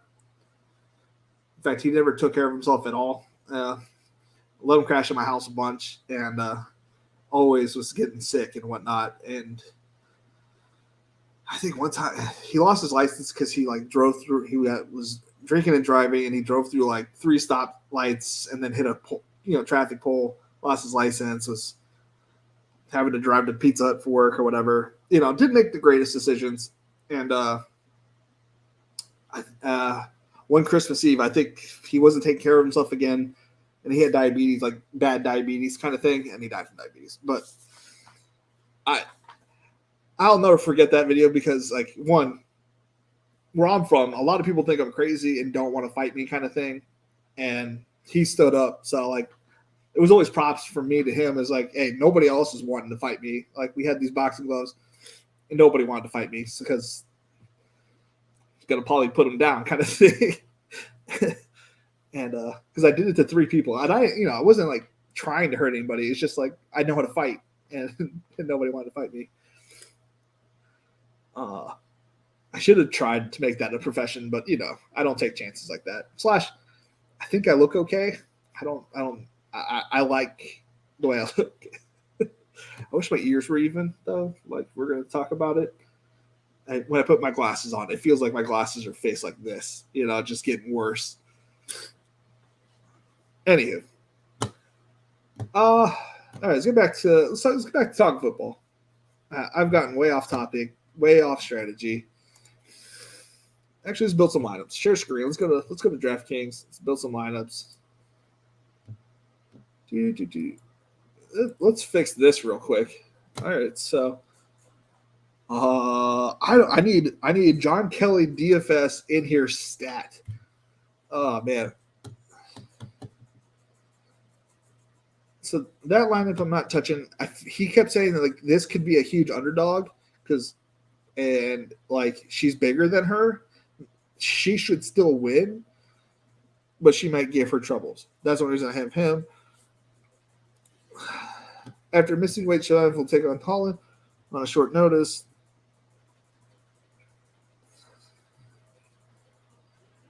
So he was 7.5 pounds over, was given extra time to cut down, did not do so successfully.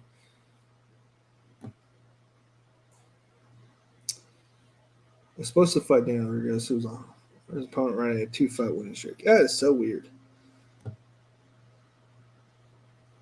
I got more tickets for. Okay, I didn't get a ticket for that.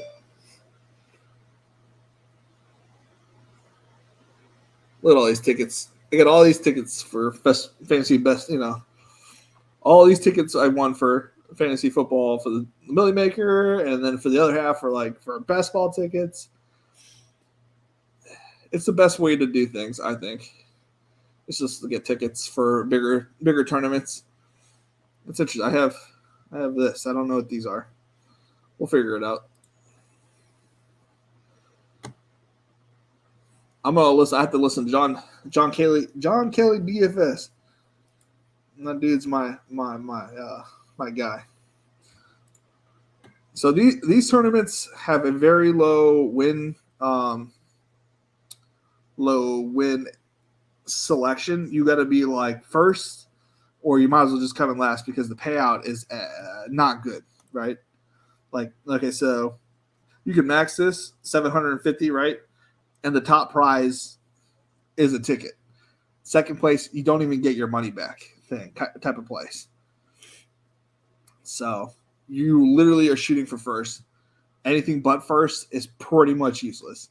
That ticket's worth like $50,000, I think. I think that's what the ticket is worth. But the experience and the ticket, I think, are well worth it. Oh, my poor kitty cat. I need to do your face. But I need you out of here. Whoop. I told you. Okay, let's build some lineups. So, looking at that defensive stuff, I'll pull it back up. Not on stream, but for my own viewing pleasure. What's the first one underneath 5 that has a point total that's decent? 49ers. How are the 49ers only 4% owned? Right next to those Titans. So 49ers, Titans.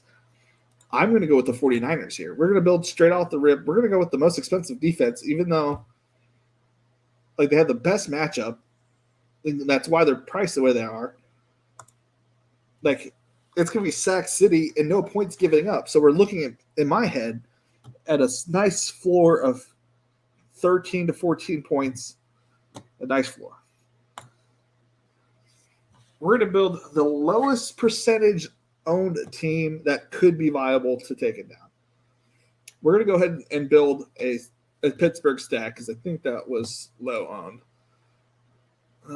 Let's X out of this because it's not using that one. Quarterbacks. What's under 5% quarterback? Herbert. Oh, wait. No, Herbert's 7% owned. Yeah, Lamar Jackson. Lamar Jackson.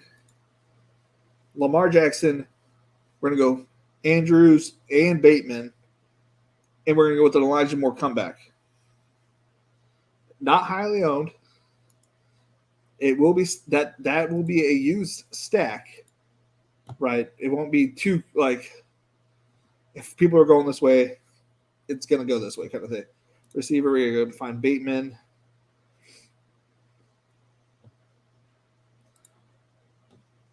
And we're gonna come back with Elijah Moore.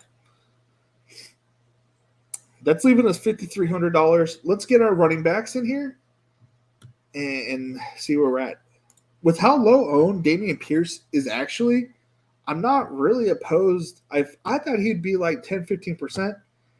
He's coming as low owned as he is. It's only helping us here. You know, no Shaq Leonard for the Colts. Ngakwe's good. They got some good pieces here and there, but like, I think it's a good play. Like he has a shot for 100 yards. They're in Houston. I like running backs that play at home. I think it's a good play. What was Pittman's ownership? I hate that I keep looking at other stuff that I don't want to see. Where was Pittman? Why is Campbell unmarked?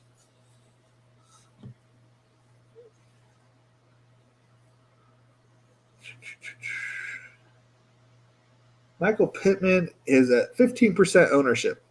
Okay, so we pivot from Michael Pittman and go Paris Campbell, right? Why not? Where are you at, Paris Campbell? I am not on the receivers. That is why you do not see him. It's weird voodoo, like, why is he here? You know, I wasn't trying to find you. And I found you. Is he higher or lower than Pierce? How about you just go to it, Felix? Boop. He was under Pierce. Okay. I'll take that. Oh.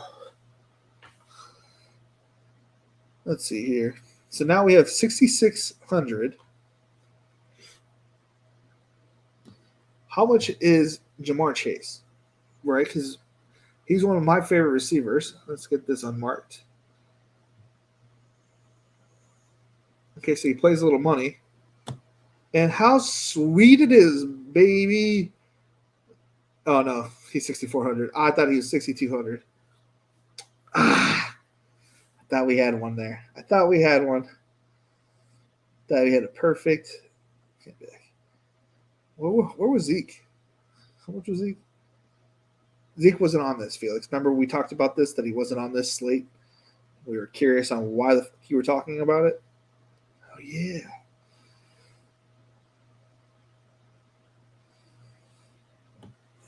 What was the ownerships on running backs?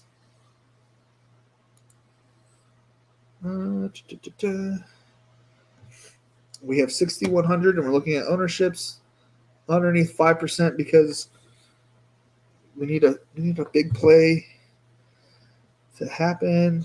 David Montgomery. What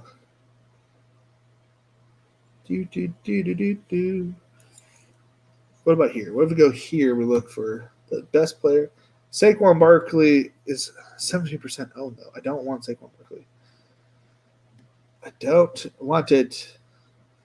Antonio Gibson, looking at 10%, though.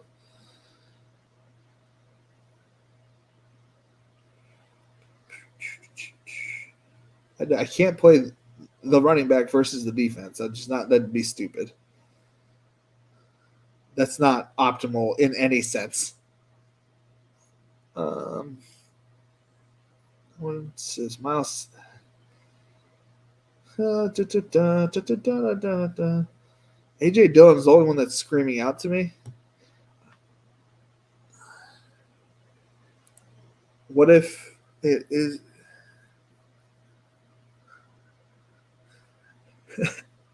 Mike Davis, baby? He's literally right next to AJ Dillon. Oh man, as on projected points. Had to put this one in the crate because she wouldn't settle down. Oh yeah, sounds about right. The other two doggies were good. That's good. Box Tyson, he could trim that ear up a bit. Oh, Derek Campbell over Pierce. Well, I'm just looking for lower ownership guys. I don't think Campbell over Pierce long term is a good bet. You know what I mean? If I was to put the two and two together, I think Pierce outscores Campbell 100% of the time, pretty much, or 99% of the time. But a week to week basis, like he's just going to be running the 9 route, right? Like he's the number 3. We know that Pierce is. I mean, it might be Pierce, but then we can take Pierce, trim some of the money down, and AJ Dillon looks okay there. That's not a bad idea. And we can look at Mike Davis. I don't think he's going to get all the work. I think they brought in Kendra Drake for that reason.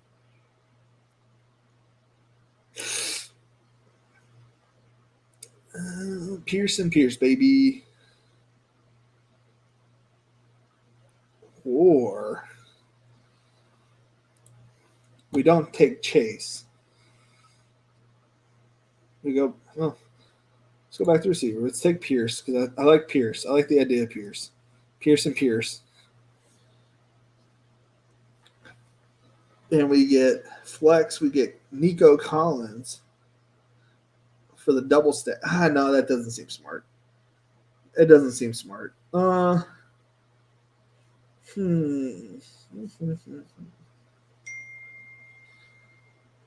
have a good time. Maybe somebody a little bit cheaper.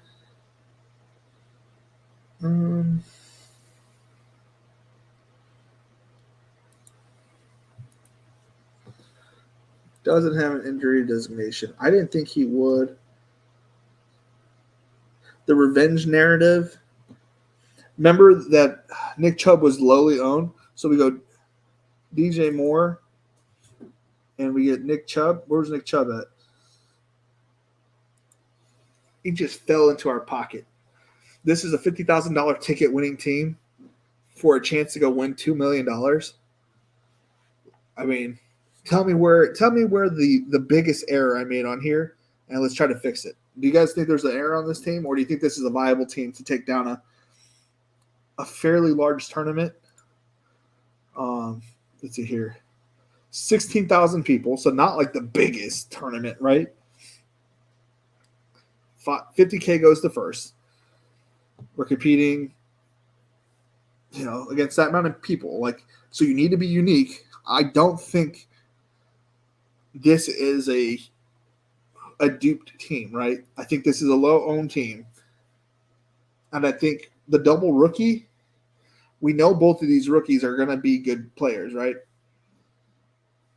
I think this could do it. I think this could take down this tournament.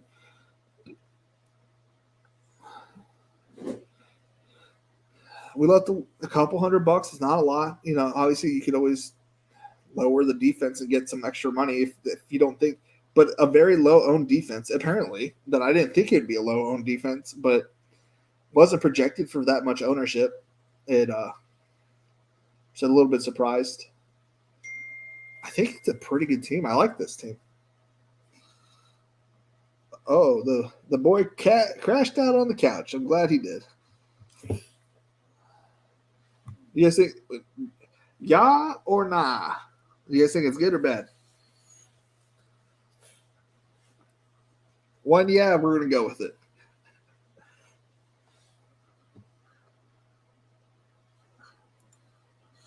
I'm gonna go with I'm gonna yaw my own thing. I just think there's a lot of upside with this team. You got the double with the comeback. So it's a bit of a shootout, not a big shootout, but enough that keeps the Ravens going and putting up more points. It wasn't Mike Davis didn't fit in this team. Derek, he's the running back. Can't be having Davis to go off my quarterback and tight end and running back or wide receiver. Silly goose. I forgot when he said it, but yeah, I don't like that. That's too much stacking. Well, it's not too much stacking, but I'd have to take out what's his face. Oh, look at that! Just started.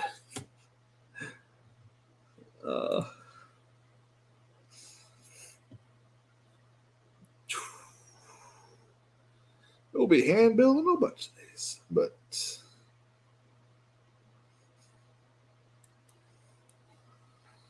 I guess I drafted a few of these bad boys. Oh, that's a different tournament. Oh yeah. So this one is same tournament for $16. Take a shot at it. You have 10,000 less people.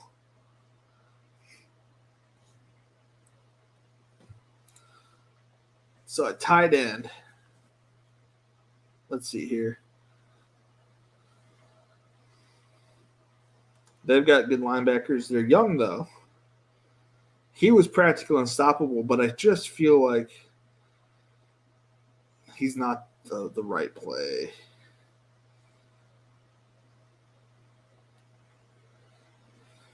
Interesting.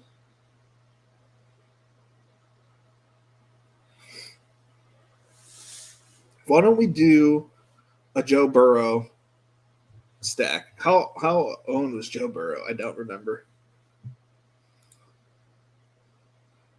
He was projected for 22 points with 7% ownership. So I think most people are going to stack him with Jamar Chase, 100%, right? I like it. It's unique. Question mark. I didn't hear you, so yeah. I like it. Good. What do you think about stacking Falcons for a long shot? I think he's a milli maker, long shot kind of thing. I don't know if that's the. I mean, I think any lineup is viable. I'm going to be completely honest with Brandon. All any idea you have, it's a viable idea because in any scenario, it is viable that it could happen. I don't think what you're saying is a terrible idea by any means, right? I'm on board with what you're saying, but they're going against a pretty top tier defense. But the coach himself, he's not a very innovative coach. I liked all those players individually. So I think individually I like all the plays, but I don't know if I like the coach enough to play those guys in a huge stack like that. Yeah, I think 100% you have all the touchdown equity right there. You know what I mean? But he's the kind of coach that's going to be playing Damian Williams and Tyler Algier more than they should be getting run. You know what I mean? And he's going to establish the run kind of guy. But I think if they get touchdowns and they can keep it competitive, which they should, and it's in a dome, so on the fast track, right? Well, let's say that the Saints get out huge. That's nothing like crazy. So let's say, the Saints get out huge. They pick off Mariota, causing a setback. I'm playing the scenario that way it works out for you. So I would say you play those three, and then you have a comeback with either Michael Thomas, one of the receivers, right? One of Jarvis. I personally like Chris Olave, but somebody with high upside. I think Chris Olave is going to be like fireworks for Jameis Winston, but I'm not 100% sure, kind of thing. I just think, and I agree with you, it'll be less than 1% owned. I think it'll be, if you run it in the Millie Maker, it'll be probably, you're looking at 1,000 teams probably. I know that sounds like a lot, but in all reality, we're looking at 1 million teams probably. The 1,000's really not that many. So then you have to build the perfect lineup after that as well. I'll have one of those teams tomorrow. When like I just said earlier today, like that'll probably be my 2 stack with the stack coming back. So I mean I'm gonna have one of those lineups. I'll be in that boat with you with one of my lineups. I'm gonna have at least one combination of quarterback, 2 pass catchers, and a bring back.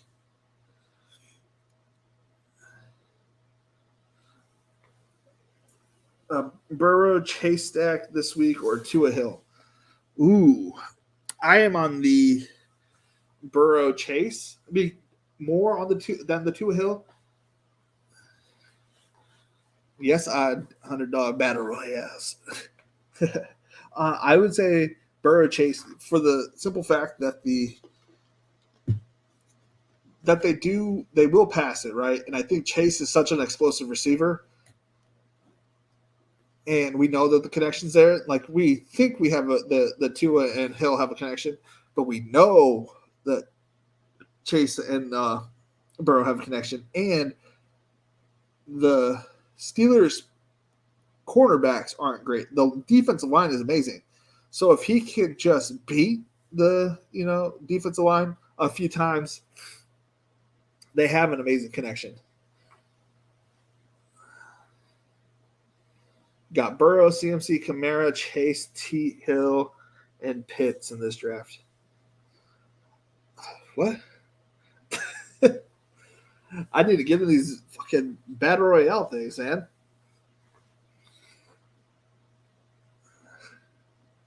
Well, how many people are in the underdog battle royale drafts? Is it 6? That doesn't make any sense. You got CMC and Chase. I guess if people are just trying to get their teams, 6 team, 6 round. I'm trying to think how Chase fell back to you. Where you pick 3, and then CMC got to you somehow. Maybe it was a Chase and a Jefferson and a JT guy. And then I'm trying to think what fell after. Maybe it was an Eckler Adams because they wanted their combo against each other. And then Cook and something else. Cook and I don't even know how that came back to you. That's a second pick. Okay, that makes sense. How did Chase get back to you is what I'm trying to figure out. That doesn't make sense.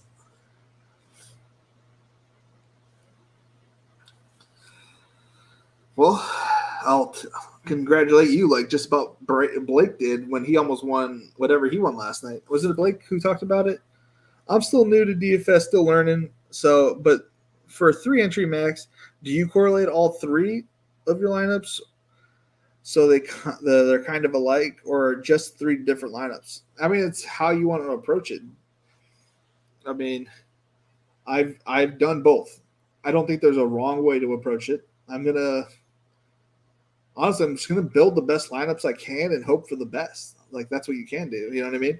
If you think you have 3 different lineups on 3 and you want to take the chance, it's just how you want to play. There's going to be on the $3.20 max, I think I might just do a quarterback, wide receiver, / tight end, whatever it is. And I'm going to have them in all 20 lineups, and I'm going to differentiate at the game stack. I'm going to pick a game that I want to put my imprint on that 20 max tournament on the $3. I want to pick one game, and I'm just going to focus, on that one game. And I can just get a receiver and a tight end, or I can get the receiver and the comeback different. And I'm going to get different variations. You could do it however you want. And that's the great thing about DFS, man. There is no perfect way to do things. There's literally endless combinations. The best thing you can do though is build the best teams you can overall. And I know that sounds cliche or stupid, but there's people out here who are just going to literally put random players they like, which I've done myself, and it might do better than you. But logically, it's most likely not going to work out for them in the long term. look, I got lineups on my 100 currently. I just drafted because you had to put in the lineup. You couldn't just reserve it for the complete the mission. And I was like doing $100, whatever. And I was just hitting reserve and it wasn't selecting. I was like, I guess I'll do another one and did it again. I was like, well, I'm going to untake that one and I'm going to enter it. And then it worked. And I just entered players I liked. There are going to be people like that who are doing it seriously that it's only the players they liked.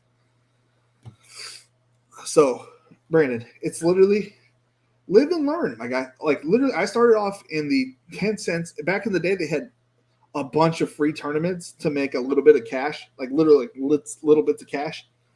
And I would play all those. If you don't want to lose a lot of money early on and you just kind of want to learn, this is what I did with my buddy Will, who ended up having one of the best lineups in for the conference championship games. If I would have used his lineup, I would have won another $1 million at the fucking tournament of champions, which is so crazy because he's brand new. Like there's something wrong with being brand new, and like you could easily win like a lot of money really fast, right? I'm not saying that, but what I'm saying is that maybe play down, like play your 3 entry stuff, and just play the best lineups you think you can make. Make them correlated. When I say this, I don't know how much DFS lingo you're used to. I would say playing a quarterback with 2 of his pass catchers with 1 person from the other team is typically you're trying to make as little variations. You're not trying to make a huge parlay. In that way, like if try to make it not so much DFS lingo. If you're trying to make what you have to get right smaller. So getting a quarterback with 2 receivers or 2 receivers on that team, you're saying that this quarterback is going to fucking fly high, baby. We are throwing bunches of touchdowns to these 2 dudes. And then on the comeback on the other side, that quarterback is only focusing on that receiver, and we're going to have a nice little shootout, ping-ponging back and forth. Like last night, hypothetically, that game was on the main slate, right? You have Josh Allen, Diggs, Gabe Davis, and you have a comeback with Cooper Kupp. Say that's on the fucking main slate, right? Your cash is gone, right? But that is the perfect nuts on the wall team that you're gonna have that stack, and then you bring it back with a couple other players that pop off. You all of a sudden like won $1 million. So if you think about it that week, I'm only doing 100 a week. Oh, dude, you're set. Do my recommendation from how I started. You can max out the $3 for 20 max. They have a $21 max, so you're looking at 80, and then throw 4 into the Millie Maker. That's what I would do because that's what I did last year. It didn't work out for me last year. I did terribly last year, but I believe my process was right. You know what I'm saying? We only get 18 shots at doing this process. If you go 0 for 18, it's okay. It's literally okay to come out fucking completely out $1,800. But I mean, I'm not saying I lost $1,800, but like what I'm saying is that you just need one to be right. And my first $50,000 came on a fucking podcast I was listening to. I was listening to a fucking former Bachelor star, Chris Randone. He was on Osimo at the time, talking with this guy named Laura. A few years ago, they kept talking up this Rams-Bucks game, Goff, and they're like, well, it shouldn't be very low, like owned, and it has like everything it needs for a shootout, and they hit the nuts that it was. I got everything right in that early game, and I just stacked that late game perfectly, and I hit the nuts. You just got to get lucky on hitting the right game with the other pieces that you hit being the right pieces. I know that I went on a little bit of a rant, but I feel like this conversation helps me remember how I won that 50K. And like there's a lot of people in those tournaments, but it was 100K up top, and I got second place. If it wasn't Cooper Cup. It was Tyler Higbee. If he would have thrown it in the Cooper Cup, I won $100K. And maybe I'm not here winning $1 million, but it is what it is. People go heavy. People go RB heavy in them. I agree. There's nothing wrong with going RB heavy. I think a strategy that I did a couple years ago, I 100% maxed my lineup with the top 3 running backs, and I figure I'm going to figure things out from there. But how many people are going to have the top 3 running backs? 100%. And it actually did okay. The problem was like I didn't have enough firepower at the receiver. I think I had to play like $2,000-$3,000 receivers. It was pretty bad. QB1, 1 RB, 2 wide receivers, 1 tight end, 1 flex. Draft 1 now. They're easy. Go super quick. Okay, I might. I gotta go deposit. I'll do it tomorrow. I'll deposit. I'll deposit tomorrow before I come back, and we'll do a couple. We'll do a couple if you guys want to do a couple. Yeah, makes sense. You're crazy. You're crazy winning $1 million and $50K. Well, I'm not bragging, right? But like, I also won $50K twice on basketball, and I don't know jack shit about basketball. I listen to the Osmo guys, and this is why I owe everything to Josh Engelman, because he put out the winning lineup one time on stream, and I don't know anything about basketball. I was at this point, I was like really broke. I was door dashing, and I was just like, look, if he could just double my money just by copying his lineup, why not, right? And so I put that lineup in, and it fucking won. Last year, I won $50,000, and I turned that $50,000 that I split 3 ways with Spags and another awesome member. I turned that $50,000 into all the entries that I used for the Millie Maker, and I paid off some credit card debt because I was we're maxing out everything we had back then. And I turned that into the Millie Maker. So in all reality, I owe everything to Josh Engelman, man, for him putting that perfect lineup out. We come for the rants. Yeah. I don't know. I try not to go on rants because, one, I sound like a crazy person sometimes, and like, I don't know if anybody really wants to hear them. And it's nice that you guys say that, but like I was showing you my me beating up another person. Like, I don't know. Like, no one needs to see that. What are we doing? We've been going a long time today, though. Like, had we not had the dog, we would have smashed a bunch more lineups, and we're gonna do a couple. We'll probably do 3 more. We're gonna go until 10:30, and then we're gonna get off for the night. Let me recoup, go to bed. I got to work that stupid 6 hours of overtime at work tomorrow. I'm gonna go shopping, get some snacks, some Red Bull, like I need it, and then we're gonna go until we're done making lineups. And then I'm gonna save my $100 for off air because I might record them, but I might. I don't. It's not that I'm worried about people copying because I'm clearly putting out all my opinions and what I like, my serious strategy. But I want to at least have my lineups not duped on those ones. Other than that, like, you guys can dupe any lineup I make for the $5, for the 50 cent, or whatever. The $100 I want to take down by myself. If not, I would be watching some other trash on YouTube. Hell yeah. 10 out of 10, love your rants. You must have been going nuts watching week 17 last year. Apricot, strawberry, Red Bull is on point. Really? Okay, I'm gonna take this. I'm gonna get one tomorrow. Dude, I wish I would have been recording. I don't know what we were thinking. I mean, me and my wife, I kind of talked about it when my wife was here on stream the other day, and we were just chilling on the couch. Not chilling.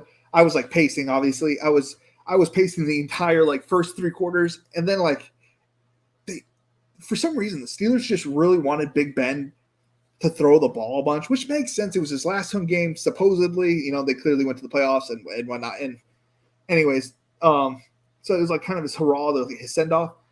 It's like it wasn't working, and they kept, whenever they would dump it off, or they kept Najee was just tearing it up, right? It was like they would just give him the ball. This could be over like 10, like a quarter and a half. They finally like he was like, I know you've probably heard the story 100 times, probably, guys, but 4 minutes left. It's like they're just like slow playing it, and then the game felt over. Like the Steelers, had the game in the bag. They didn't have a touchdown lead, so I get why they were still playing. But 2 minutes ago, they could have just nailed it. I'm sure the Steelers or the Browns probably would have just let the clock run. Well, they kept running it, and I saw that hole.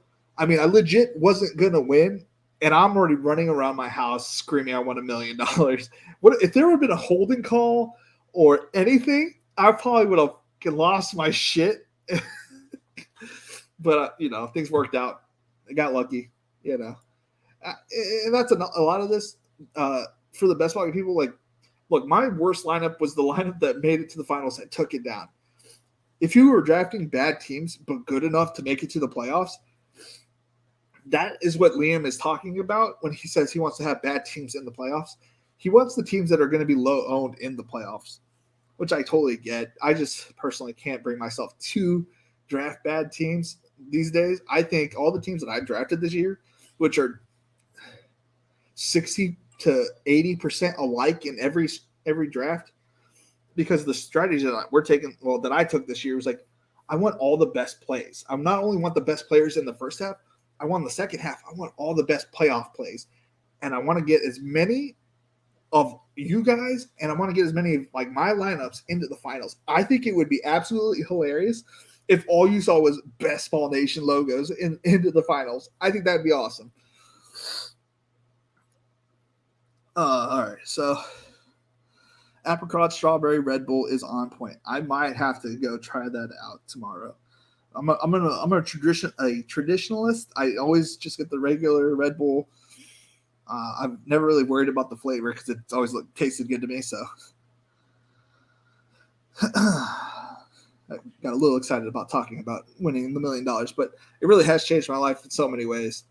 Obviously, as it would change like a lot of people's. Okay, so we were talking about Washington. How much ownership was on? Who are we talking about? Ownership with Joe Burrow. That's what we were talking about. Joe Burrow ownership. Let's go with Joe Burrow. Hey, cat. That's close enough. 7% ownership of Joe Burrow. We're going to get Chase because we love Chase here. Big Chase guys. We're going to get Hayden Hurst for my 29 Rainmaker drafts of Hayden Hurst. We're going to bring it back because people aren't as hip. Well, what if we go? Who's more owned? I would have to assume that Pickens is not as owned as Claypool, right?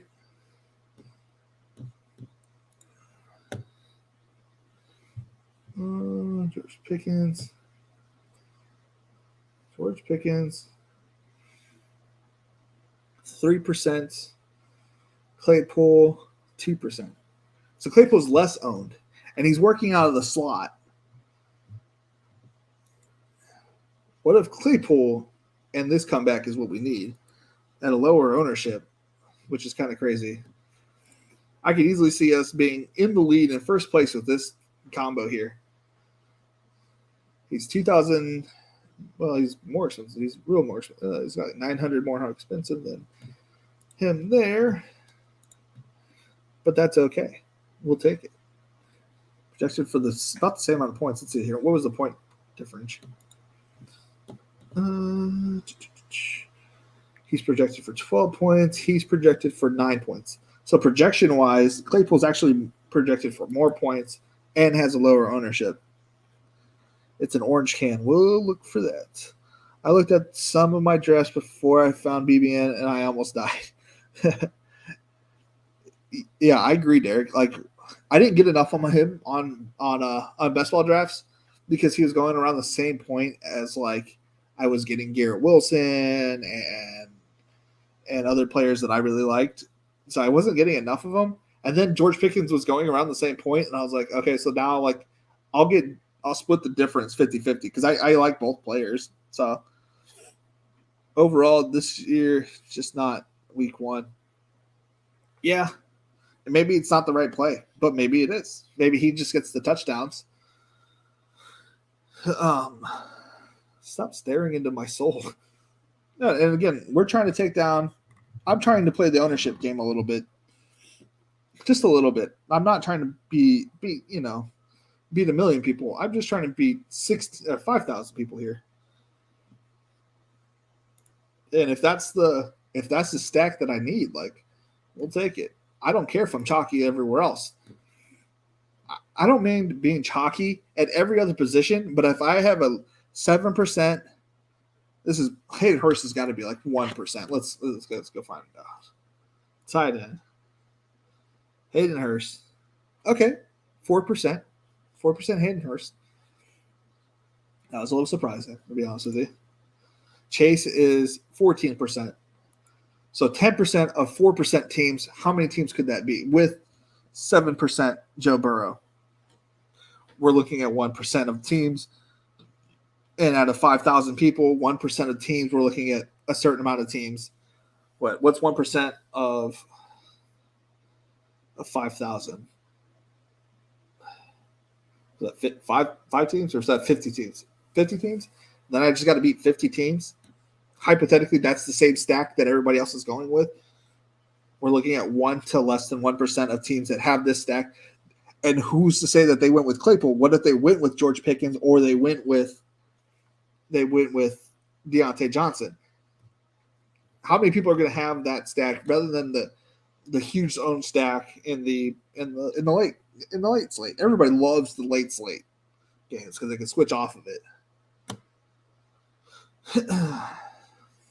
I'm just like, let's get the best plays. I don't care what time they play. Like, if we can find the best spots and slots, what does it matter what time they play? It shouldn't matter what time they play. I feel like everybody just says, oh, well, let's just not play anything from the beginning and just play everything from the late games. It just seems stupid to me. Seems like a bad return on investment. Still kind of crazy, though. What was the Ravens ownership? What's it supposed to be? Somewhere in the range, at least. How is the Ravens ownership at 1%? Fire it up, baby. Fire it up. How is that 1%? Okay. Going against Flacco. Whatever.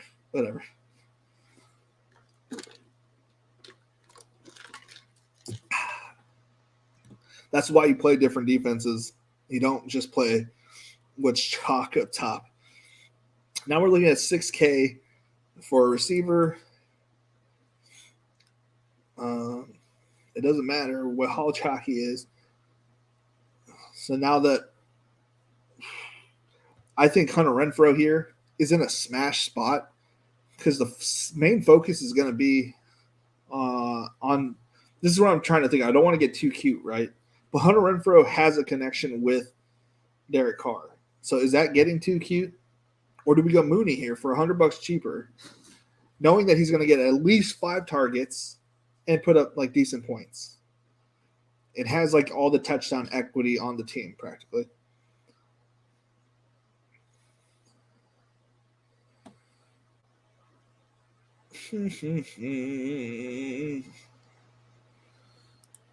How about Christian Watson? I don't know. I mean, that's risky, but I don't know. Or we can go Bateman and Elijah Moore. Smash both of these guys. Let's go Bateman. I don't want to look. Bateman. Oh, no. Felix, you're second against the defense. It's not a terrible play, but I don't want to do that. You don't want to do that. It's not the smartest, which is not the worst thing to do when if you're thinking they're going to have to back, well, who's going to have that? Nobody. Ain't nobody going to have that. Nobody.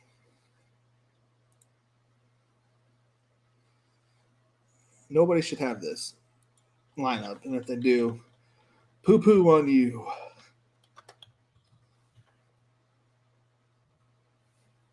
Now we're looking at $6,900 running backs, which we like to see. Why is that on there? Let's go. Defense, running back. Now, if we go Eckler, what does that leave us? 5,600.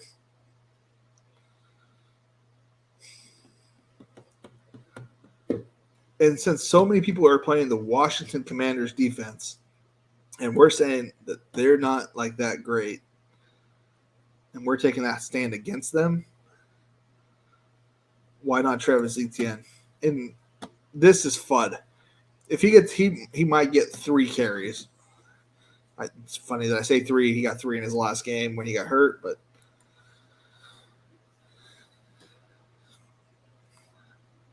Cincinnati, Pittsburgh, game, a Baltimore game. They get a pick 6, and then he gets 2 tutties for 100 yards, 100 plus yards, and he gets 1 or 2. He gets a bunch of looks, and he scores a touchdown on one of them.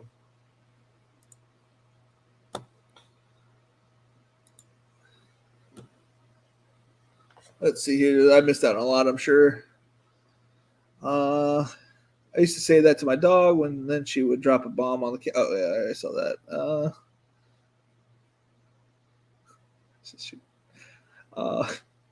I was fading Claypool because I thought Pickens could do what he does better. After hearing the news about Claypool playing in the slot, I'm a bit worried. No, don't be worried. I think that's actually good for Claypool being in the slot in that offense. With the way that so I did a lot of film study. I watched like 4 or 5 separate offensive scheme videos on the Pittsburgh scheme, like their offense, what he wanted to do, Matt Canada's offense. His offense has so much motion and has so many reads. The first read will almost like always be, Deontay Johnson. So, but that second read is the motion receiver, the slot receiver. This third look is his third, it's what, he'll see most on the outgo. But I think we're safe there, kind of thing. Pickens 13% at ADP of 150. He went at ADP 97 at the end of the tourney. Yeah, which is kind of crazy, right? Love Mooney. He should easily get 10 plus targets. I agree that he'll get 10 plus targets, but I don't think he'll get 6 catches. The problem with, I shouldn't say problem. The only thing with Mooney is like, does he get into the end zone? If he does, like, great. It's not commit, because that's what I'm worried about. Like, he gets his end zone target taken away from him and given to commit or whoever they trot out at wide receiver too. Plus, he's a part of the Breakfast Club. I like the Breakfast Club. Maybe Carr is a raging racist like Stafford and only throw to Hunter. That'd be nice. After ingesting a lot of DFS content as well as do's and don'ts, I come to believe that most of rules about lineups apply best to cash games and really small tournaments. Yeah. See, that one's only got 5,000 people in it, so I'm like, well, it's a no-no. But I'm trying to take down the nuts. Like, if I can get into all these, like, dude, you know how cool it would be to take Best Ball Nation, get, like, some gear, represented a little bit, go to all these, like, big-time tournaments. I'm just saying it would be cool.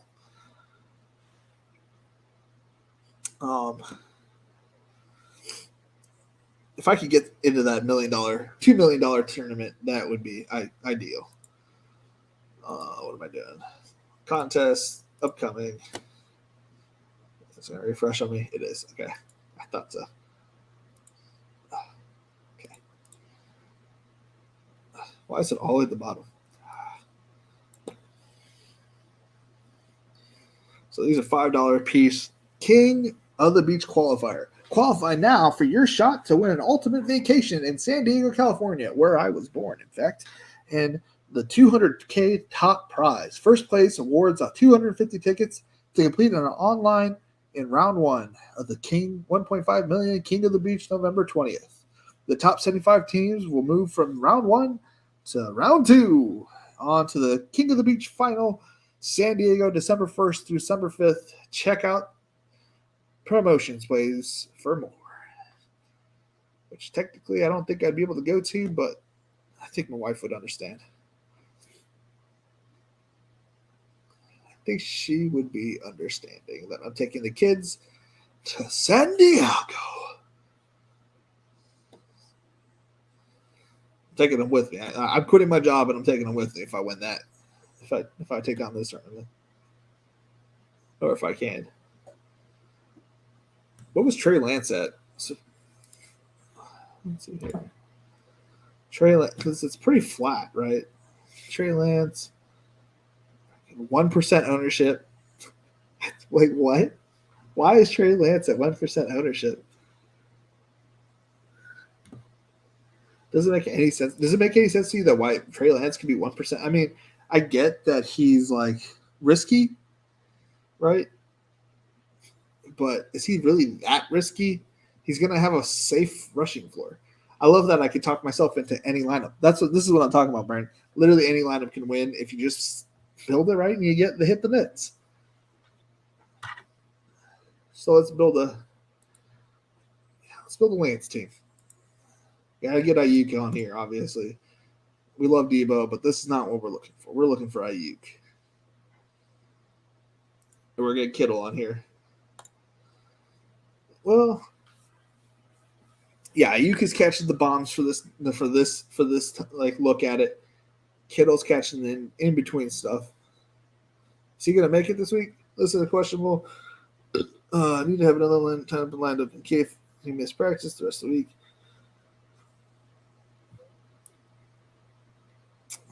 Yeah, the dude's a wrestler. He might be a little dramatic. And we're going to have Mooney on the comeback. Boop. Boop. Now, I think if people are building San Francisco, Chicago stacks, this is what they're going to look like, right? We're going to go back to that Ravens defense as my defense. And let's see here. We have 5,800.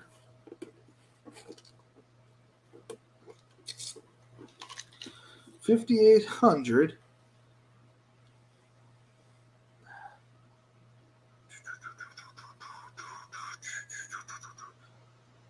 Oh, we're going to go Pierce here, right? Let me get Pierce.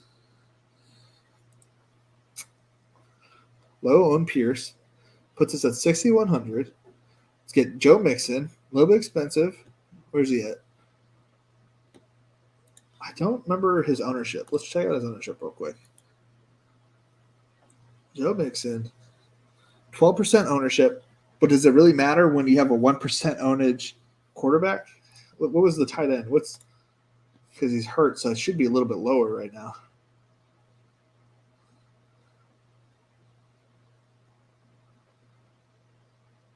What? Guys, he is 0.7% owned. Is he out? Listed as questionable for Sunday's game against Chicago, Matt Burrows of The Athletic reports. Fantasy managers need to have another tight end lined up after Kittle injured his calf Monday and missed practice the rest of the week. A 1 p.m. Eastern kickoff makes things easier if he comes down to a game time decision. Right. It's wise to look for another replacement on the Niners could respond to Kittle's absence with a timeshare of Charlie Weiner, Tyler Croft, and Ross Dwelly. Typically, the team's online Dwelly is typically filled in for Kittle in the past, while Croft has twice as many NFL receptions as the other two combined. Still only 101. I mean, I would take the chance with Kittle. If he's currently only 0.7% owned, you're going to know he's not a late game swap. You're going to know early on if he's going to play. if you need to make a swap, he's 5,900, right? If you need to make a swap, Hawkinson going against, Philadelphia, it could be a play there if you need to make a late switch, or you can go down to Freiermuth, and then your team's going to be 100% unique no matter what you do, kind of thing. I think Freiermuth is in line for a decent game, or you can go to Hayden Hurst, save a bunch of money on the board, and you can upgrade somewhere else if you wanted to. He isn't listed out though, right? Like he still can play. Have the wife stay at home with the kids. We could. Oh, Derek. I'm a happily married man. After ingesting a lot of, I just read that a little bit ago. Any thoughts? Fields Komet, then Debo Ayuk on the bring back. That's totally viable. Yeah, it could be Fields 3 tutties to Komet, and Debo Ayuk are the only players that do anything, and Trey Lance gets sacked over and over again, and Debo gets 2 rushing touchdowns, and then Ayuk goes for 150 and a tutty. I can totally see that working. I'm a pretty happy dude, Derek. I'm a pretty happy dude. My wife takes care of me. Do you ever stack 2 different matchups within the same lineup? Yeah, absolutely. I think I just did that on the previous one. I did the Baltimore Ravens, Jets with the Burrow, 100%. And within the same. And then honestly, you could do just like team blowouts, right? You could have a full team stack. Like the Bucks aren't playing, but what I can just do one here. We could do the Bengals blow out Steelers. So you have T, you got Burrow, Chase, and then you can get a second team where you can go. You think that the Texans should blow out the Colts, so you have to try to think viable price wise. You get Dameon Pierce, Cooks, and your flex is Nico Collins. It's totally viable. You know what I mean? Like you could do 2 blowouts that nobody else is going to have. Potentially, it's not enough because it's not the nuts, but it's viable to take down a tournament because nobody would have it. But then again, you don't want to get too cute. I tell myself this all the time, so I don't forget. Don't get too cute.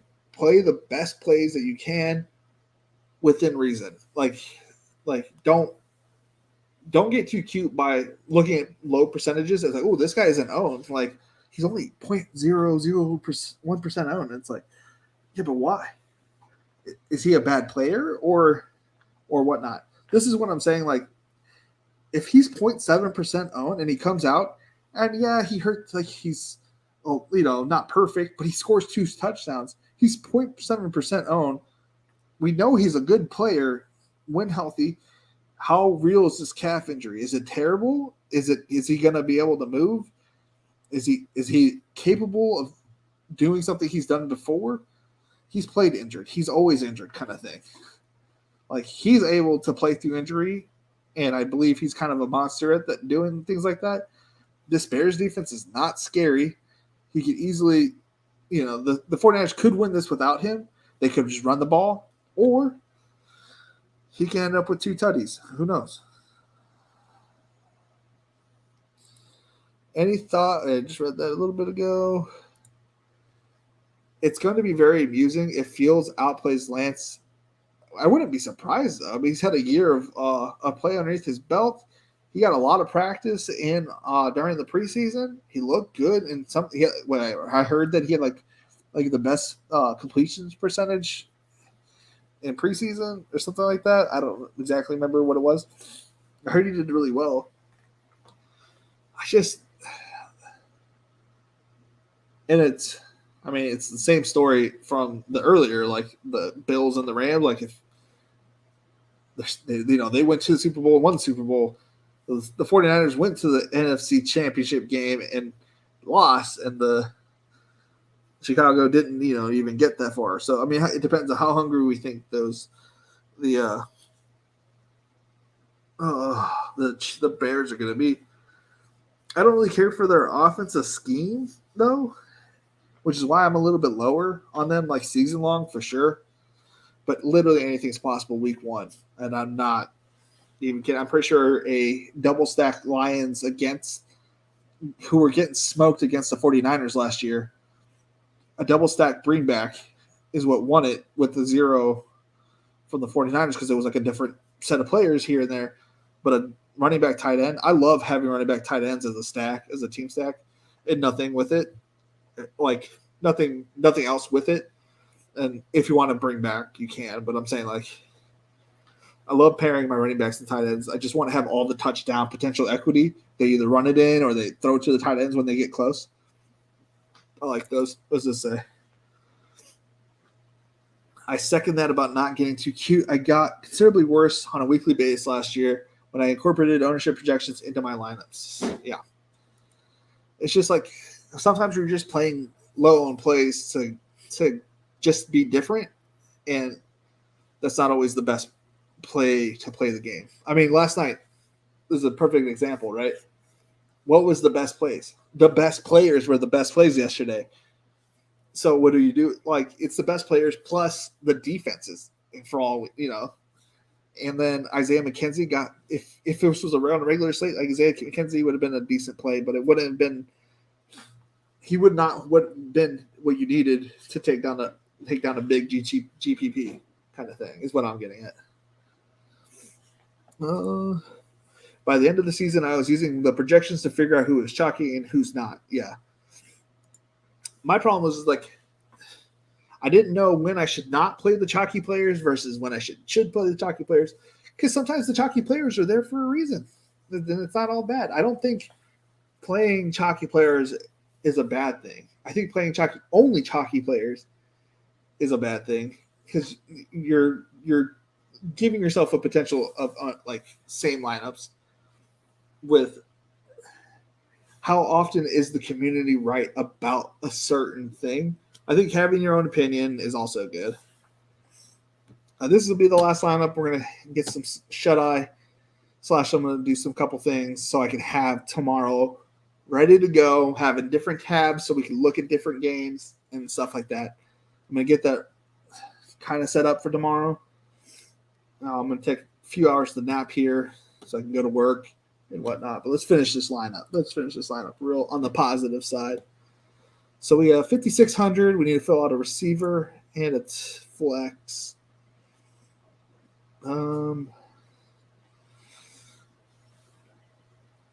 We don't have to stack the game back.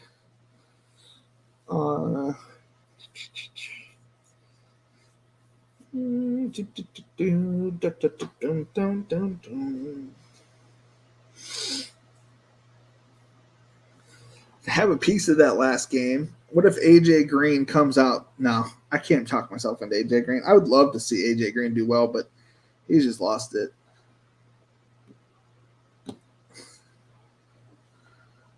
Love Nico Collins. I can't help myself but love Nico Collins. Kadarius Toney was like all we were talking about before. He was going to be on everybody's cash game lineup.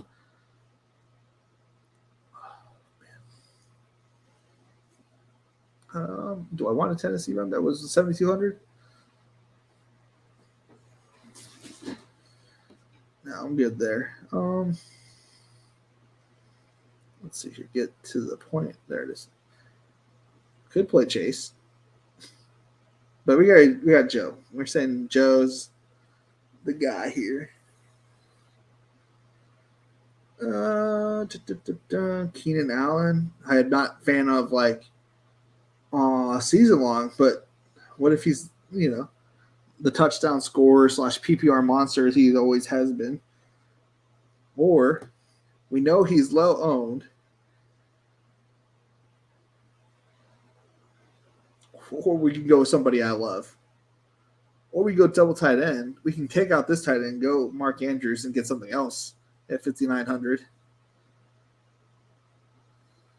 Let's do that. Let's get Mark Andrews on here because he wasn't highly owned, and I love the play. And tight end Ravens D. A couple pick sixes or a pick, and get Andrews in here. Find somebody for 6,300.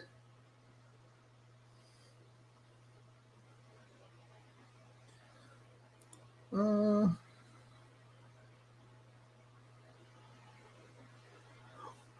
what if, stick with me, Dalvin Cook gets injured first couple plays of the game? Madison comes in. Is he a smash? Or do we go Brown here for the KC Arizona game to have a piece of that last game?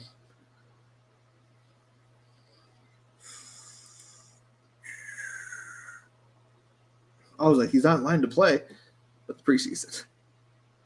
And take all the reception. He's going to have a bunch of work. He's probably high owned, which I'm not too worried about. I'm not worried about having ownership when he's got 1% ownership and we lost. It's a single stack now with San Francisco, but that's okay. It doesn't have to be perfect. I like it. It feels good. I like that team. Yeah. I like it. I like it a lot. Hollywood. Guaranteed 12 targets. Yeah, I mean, he's guaranteed a lot of targets, that's for sure.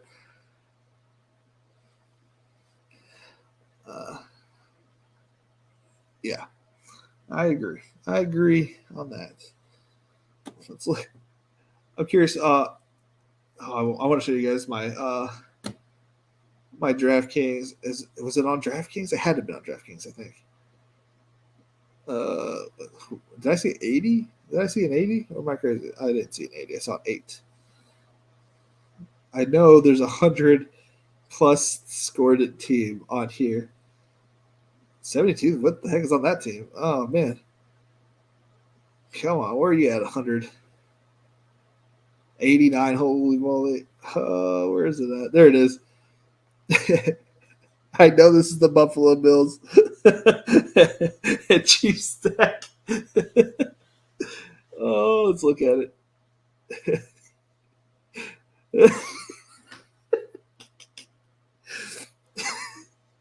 It's like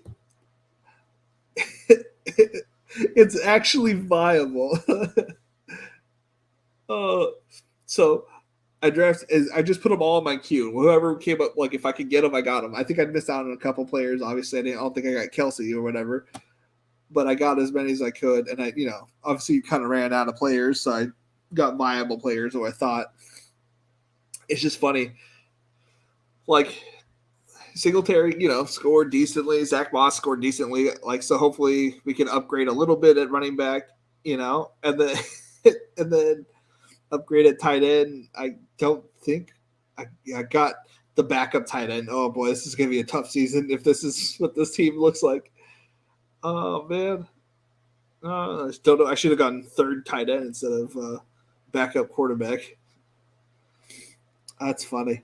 Oh man, this team cracks me up. When I was making it, well, how much was this? 50K to first. This is like one of my $20 tournaments. Yeah, $20. I mean, if it loses, it loses. I think it's fun to look at. I mean, and who knows? Maybe having the two top offenses is not the worst thing.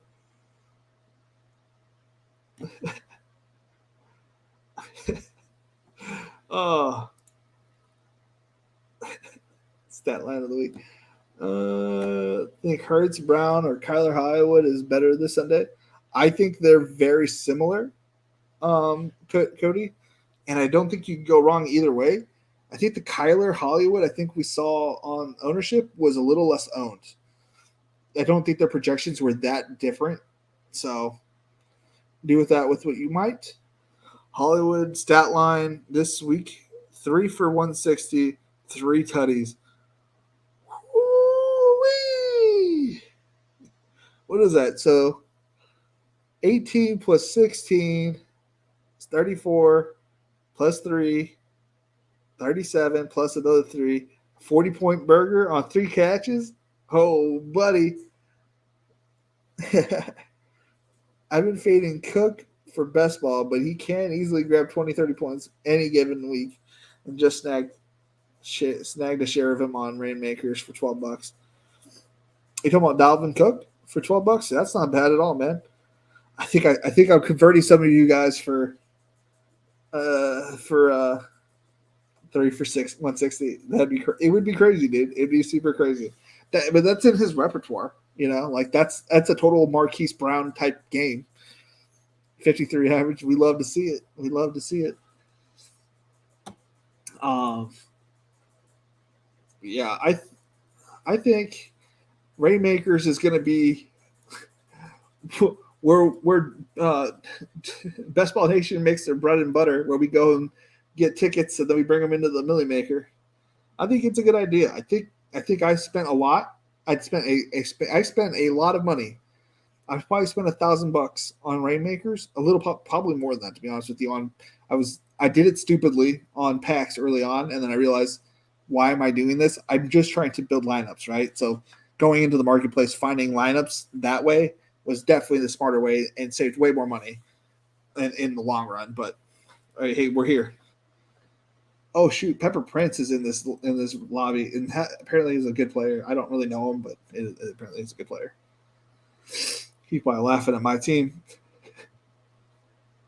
Imagine being in this lobby with me. There's a dude with 115 points already. I would say the average points that you need per week is near 160, which is kind of funny. So all I really need are upgrades at tight end, which is not going to happen, and a couple of positions. Like if I just need like a 10 or 15 upgrade at certain points. So in all reality, it's not that bad as long as CEH, Ronald Jones, or Jerick McKinnon can give me a good running back week. We can totally do it. I'm actually curious what that 80-point team was. You did not go back a page.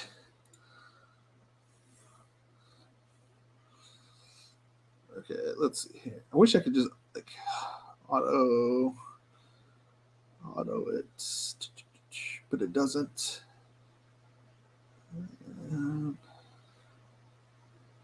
There it is. I'm kind of curious what this one was. Ooh. Diggs, Davis, and Allen with the Singletary, with Pitts, St. Brown, Elijah Moore, A.J. Dillon, Olave, Madison, Rashad White, Nico, Braxton, Zamir, Jared Goof.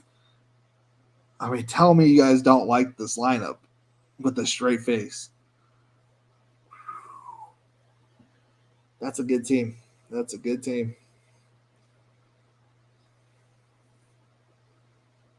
Damn.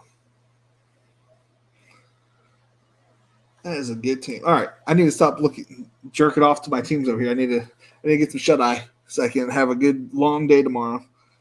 EJ, man, I hate that. I always catch you at the end of my streams. I read your message. I want to formulate a positive, message back. I want time to think to my health. I haven't had like time to formulate my message back to you. So sorry. I read it. I'll respond to you. I love you. We are going to be back tomorrow. I get off at 1. I'm going to hit Walmart on my way home and probably pick up something to eat. So we're looking at probably 2:30 tomorrow, roughly, give or take, time. I'm not perfect. And then we're going to go until we're done making lineups. And we're going to have fun. So come stick around, have a beer, or whatever you guys do on your Saturdays, watch college football. I'll have it on my background on my TV. And just, come have a good time, relax, unwind, rant. As I'll be ranting. I rant all the time. I can't help myself. Apparently that's what you guys like to see. But as we say here, it's been real. It's been fun. It's been real fun, y'all. Later.